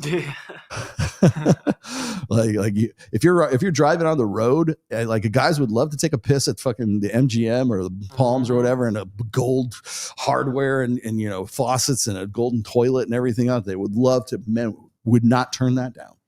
But when you got to take a piss on the side of the road, a dirty fucking gas station bathroom is just as good, serves just as well as the. You do what you got to do. Yes, that's why only women are hypergamous. Okay, women have an attraction floor, men do not. That's the easiest way I can put that. Hypergamy is overemphasized in the manosphere. Yes and no. I think that it is just misunderstood by a lot of people, or people will take hypergamy and they will turn it into, like, for instance, like if I used as an example, what is hypergamy.com for seeking arrangements or whatever, if I use that as my standard and say, this is what hypergamy is about, you'd be fucking lost. And I'll tell you the other thing is, if you're a black pill doomer guy and you're like hopeless and you think hypergamy is a straitjacket and you saw that video or you saw that site, you would be like, I can't believe they're like this. Oh, it's all, you'd probably put a gun to your head. Probably would. But that's not what it's about. It's not I don't think it's overemphasized in the manosphere. I think it's just simply misunderstood, and it's strawmanned by people, by outside agents who don't have your best interests in mind. Was it hypergamy only applies to men with the best social provisioning status? No, it also applies to the guys who are the hottest guy, the hot guy in the foam cannon party in Cancun on spring break. The most ass I have ever gotten in my life, Kyle, is when I was broke as fuck. When I had a beat up pickup truck with no fucking tailgate. I had a net on the tailgate. I know exactly. I had a Randall half stack and I had 2 guitars to my name. Those were my liquid assets. More fucking pussy than I ever didn't know what to do with. Right. I lived in North Hollywood. I had a single studio apartment, and my dining room table was on the big ass spools. Like, you know, like the cables that they run around on a highway spool and shit like that. That was like, eat Taco Bell on that, right? Mini fridge. You know, a young guy trying to make it on my own, do my own thing, and trying to live in Hollywood, the Hollywood dream. That was a Hollywood dream, all right. I'm glad I'm not doing it now. Women would come over and fuck it. I remember girls would like try to fuck me in the mornings before work. Seriously. What? I was leaving. Come on, I got to go to work at 8. What? You had appointments? Yes. Yeah. I didn't, we didn't have to worry whether, like, the carpet and the drapes and everything was from Bed Bath & Beyond or pillows and fluff and ruffs and shit. Nobody cared. None of them cared. Trust me about that. But, no, it's not just about, like, this is, I think this is not something that necessarily goes against what, like, Mike Sartain always talks about when he says, like, women fuck you because of your social status. And I would say prestige, but I think that has something to do with it. But I think it also is, I think it's a combination. I think it's a confluence of your looks, your prestige, your status. I don't necessarily think it's money so much. Like, if you're just talking about sex, okay? Maybe if it's, oh, I want to get with you and marry you, or I want to have, like, guys who are fixated on fucking marriage, then it's always about, well, you got to have money too. And if that's your fucking goal. But if you're living as a 22-year-old guy in fucking Hollywood with a spool for your dining room table, I'm not thinking about marriage. But yeah, it's not, I don't think it's so much about, like, the ability to provision in that sense. I think it's by the context of what that woman is looking for. And by the way, like, I've knocked it out with women who are older than me. I've knocked it out with women who are younger than me. And they all wanted to get with me because it was It was the experience. It was I played a character that they wanted to experience. Really, it's the only way I can explain it, is I was somebody that they wanted to have that experience with. They didn't want to marry me. God, are you kidding me? They didn't want to have a shit, and half of them were cheating on their boyfriends. It's men who are responsible for hypergamy. No. Oh, I love this one. Hypergamy means only 20% of men will ever get laid. Beta males get laid all the time. They just don't get laid on their own terms. Again, that goes to the 80-24.5% rule. Hypergamy requires trust on the part of women. Nope. It requires urgency on the part of women. It requires, anxiety. Like the best sex you'll ever have is the urgent, like hot monkey sex, dude. I love it. I have to be comfortable with you. No, you have to be comfortable with guys who you're not certain you want to fuck. The guys you want to fuck, like those are the guys you make rules for. Yeah, you have to be comfortable with them because you're not really. Which I'm not certain. You're not sure. Yeah, you're not sure because you're not sure you want to fuck this guy. If you were sure, you'd be fucking this guy. Men should stay ignorant of hypergamy for their own good. No. If anything, you need to leverage it. Hypergamy gives women an out for bad and evil treatment of men. This is the my genes made me do it instead of the devil made me do it. Again, hypergamy is just a subroutine. It's just part of your evolved mental firmware, or women's evolved mental firmware. It's not good or evil. It's just the application of it. It's like fire, right? I always say the red pill is like fire. I can use fire to heat my home and cook my food, or I can use it to set Kyle on fire and set myself on fire if I'm careless enough about it, right? I could set the whole city on fire. It's how it's used. So again, accept it for what it is. Work within the confines of it. Leverage it to your fucking best advantage. That's the best thing I can tell you guys. All right. I got two more here. What do you got? Ace, hey, Rolo, I recently rejected my female boss who covertly wanted to sleep. Covertly. How did you know she wanted to sleep with you? It was covertly. Wanted to sleep with me. All hell has now broken loose between the two of us. Okay. Was Royce right when he said women are morally stunted? Again, it's not so much about, I love it when people try to apply morals to scientific evolved phenomena. Okay. I'm going to really piss off some people with this. Morals tend to be, I'm not saying this is for everybody. Morals tend to be the emotional language we give to phenomenon that we don't understand, or we have a really tough time accepting. So we say something's bad or something's good. That's a judgment call. That's a best practices call. The red pill is about awareness. It's about what is, not what should be. When you lean over into morals, when you lean over into making judgment calls and stuff like that, now you're leaning into the language of emotion. And that emotion is, so we give like names, or we give words, or we give terms to feelings that we feel because we're on the sharp end of the stick when it comes to hypergamy, right? Oh, I'm not one of the 4.5. Personally, I'm not Justin Waller. I've never been in the 4.5. I don't have chicks coming and just give me their number randomly at restaurants and shit like that. I don't work for pussy, man. But I could sit here and go, oh, I'll never be like him.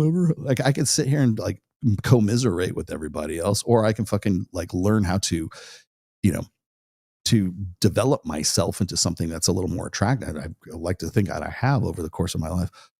But when, like, if we were to say, well, women are morally stunted, I think like by whose standard are we talking about? Everyone's, I think one of the things that when we were like, I've gotten to this conversation, I would love to have this conversation again, by the way, with Andrew Wilson. But when we start talking about morals, it's like, who morals are we talking about? I remember when Andrew Wilson was saying we need to take marriage away from the state. Great. I'm all about it. Right. Awesome. And we need to give it to the church. They're like, okay, you lost me. What church? Which church gets to decide? The Orthodox Church? The Catholic Church? Protestant? The Protestants? The Mormon? Jehovah's Witnesses? No, don't go to the JWs. Oh God, oh no, please. What church? The Sikhs? Who do we give it to, man? The Jews? We should give it to the Jews. The Jews should be the ones who are telling us who can marry who, right? Oh, I'm going to get in trouble with that. There's your clip.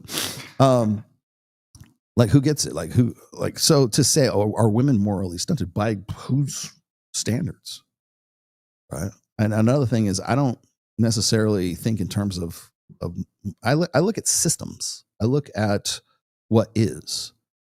And then from there you can develop best practices, and you say, well, this is moral, this is not moral. Well, okay, but again, moralism is really emotionalism wrapped up in, is used as a language to describe things we really don't understand. I think it was I put this in my book, Religion.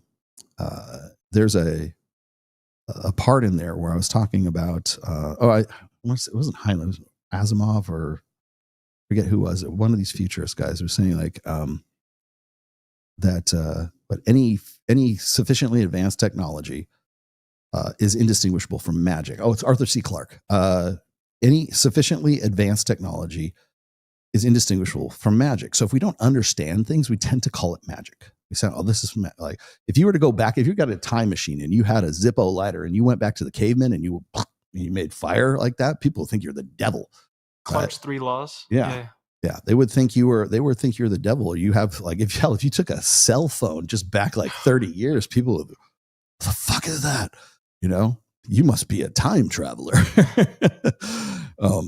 But they would call it magic. If you remember in Evil Dead, Army of Darkness, Army is my boomstick, boom, oh my god, you medieval motherfuckers, but the fact that he has a shotgun is like magic. It shoots fireballs out of it. So they would, like, a boomstick would be the name we would give, the emotional name we would give to something that we don't fucking understand. And I think we still have a tendency to do that. That's why we're still, oh, look at these lights in the skies right now. Drones. It's a drone. Yeah, it's a drone. It's a UFO. No, it's a dimensional portal into the chaos realm of corn. Like, give me the language. Go for it. All right, it is a chaos rift torn into warp into the realm of war. From the throne of bones by the Lord Corn. Like that. Every show. Yeah, it must be. They're not UFOs, they're demons. They're ghosts. Until we figure out that they're actually drones, until we figure out that it's something really stupid and mundane, right? We take the magic away from it, and now we don't have morals anymore, or we don't have the moralistic framework language for it anymore. So it kind of depends. I mean, I'm not saying that it's not important to have virtue. I'm not saying it's not important to have morals. I'm not just saying that you have to be careful what the language that you're using for what we're talking about. So do women don't have, just last week I was saying women don't have moral agency if it's all men's fault. Okay, so I'm basically taking away the language from them, right? By doing so. I'm saying, well, if it's my fault that women do everything, then women go to heaven no matter what. Because I'm the one that sends them to hell or sends them to heaven. Because they're children, they can't be held accountable for anything. Because women would be better if men would be better. Okay, if that's how you want it. Guess what? You give me all your rights. Repeal the 19th. Go back to the kitchen. Do what I tell you. We're going to go back to pre-sexual revolution patriarchy. You want all your decisions and all your stuff to be, no liabilities, no responsibilities. Fine, give me your right. Give up your rights. I'll be happy to take them from you. Do I think that's going to happen? No, but by addressing, it's agree and amplify, obviously. But if I go and I remove that language from you, now you're forced to have that conversation with me. And now we've removed the emotional language and we've removed the magic from all of it. And you're forced to acknowledge that women do not want to take their responsibility. They want their cake and they want to eat it too. If the 6888th Central Post Postal Directory Battalion save the morale of World War II soldiers. Surely OnlyFans girls will save World War III soldiers. A few North Korean souls have already been saved. Netflix super special. Very funny. Trust me. OnlyFans girls will not save anyone from World War III because we will all be dead because the drones will. There's a personal drone for everybody on planet Earth with a bullet in it, and it will kill you, and you won't even know you're dead. How do you like that? You like apples? How do you like them apples? Sorry, Earl, I'm late, but I was busy plowing. Thank you. Okay, you. All right, here you go. You win.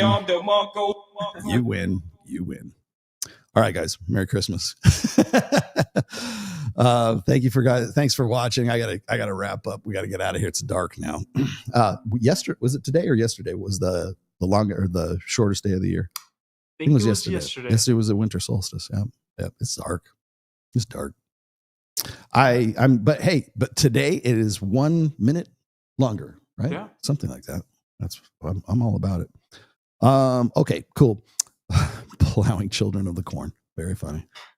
You're plowing children for sure. Anyways, where do we go? Do I have any announcements? There's no Access Vegas because we're on Christmas break right now. We will be coming back on the next week, though. So Access Vegas will be on January 2nd. I know that we're going to. I know that Mike was trying to get Owen Cook to come on the show. I can't confirm that just yet. Maybe he will be. Maybe he won't. I know he's doing some infield stuff, or he's doing some talks or some kind of infield thing here in Vegas with Owen. If I find out more information about that, I'll be happy to pass it on. But and best I can tell you right now is Merry Christmas and Happy New Year, and thank you guys for watching. I will be back most certainly next Sunday. If I can get you a midweek on Thursday or Friday, I will do so. But until then, I guess I will see you guys later. Thanks for watching. See you later. Bye, guys.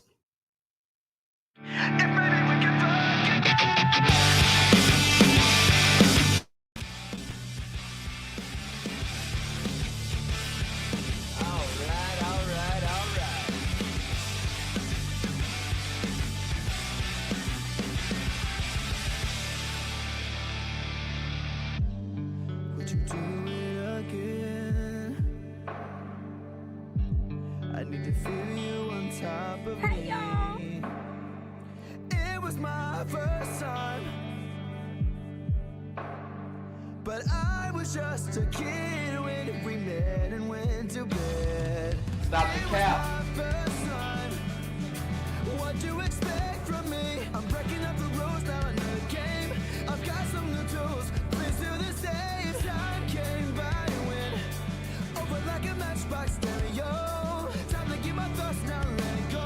Bound to keep me up all night. But maybe we can fuck again, and maybe things are different. Can I tell baby one more again? Won't you put it on me one more again? I need to know if maybe we can fuck again, then maybe things are different. Can I tell baby one more again? You could have the best in my life. Thank you very much. Can I be in charge for a while?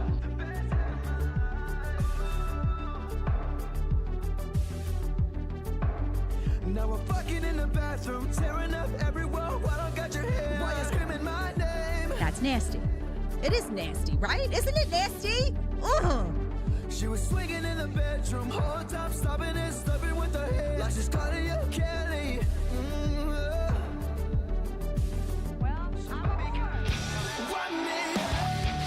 Run me up and down like a pony.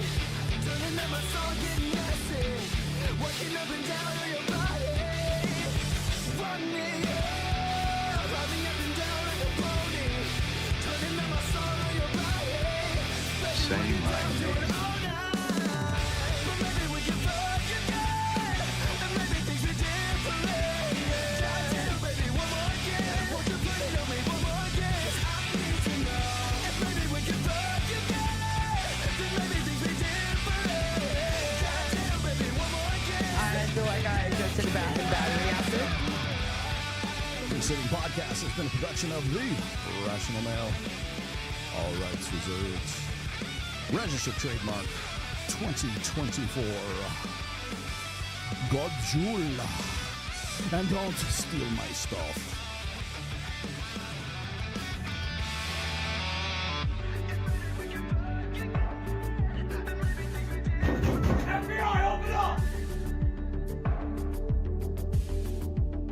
Tell these bitches to go to hell.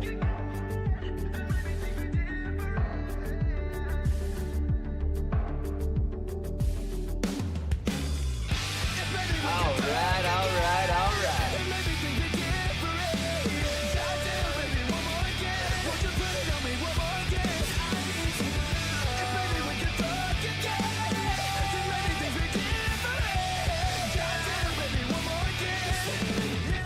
Guilty!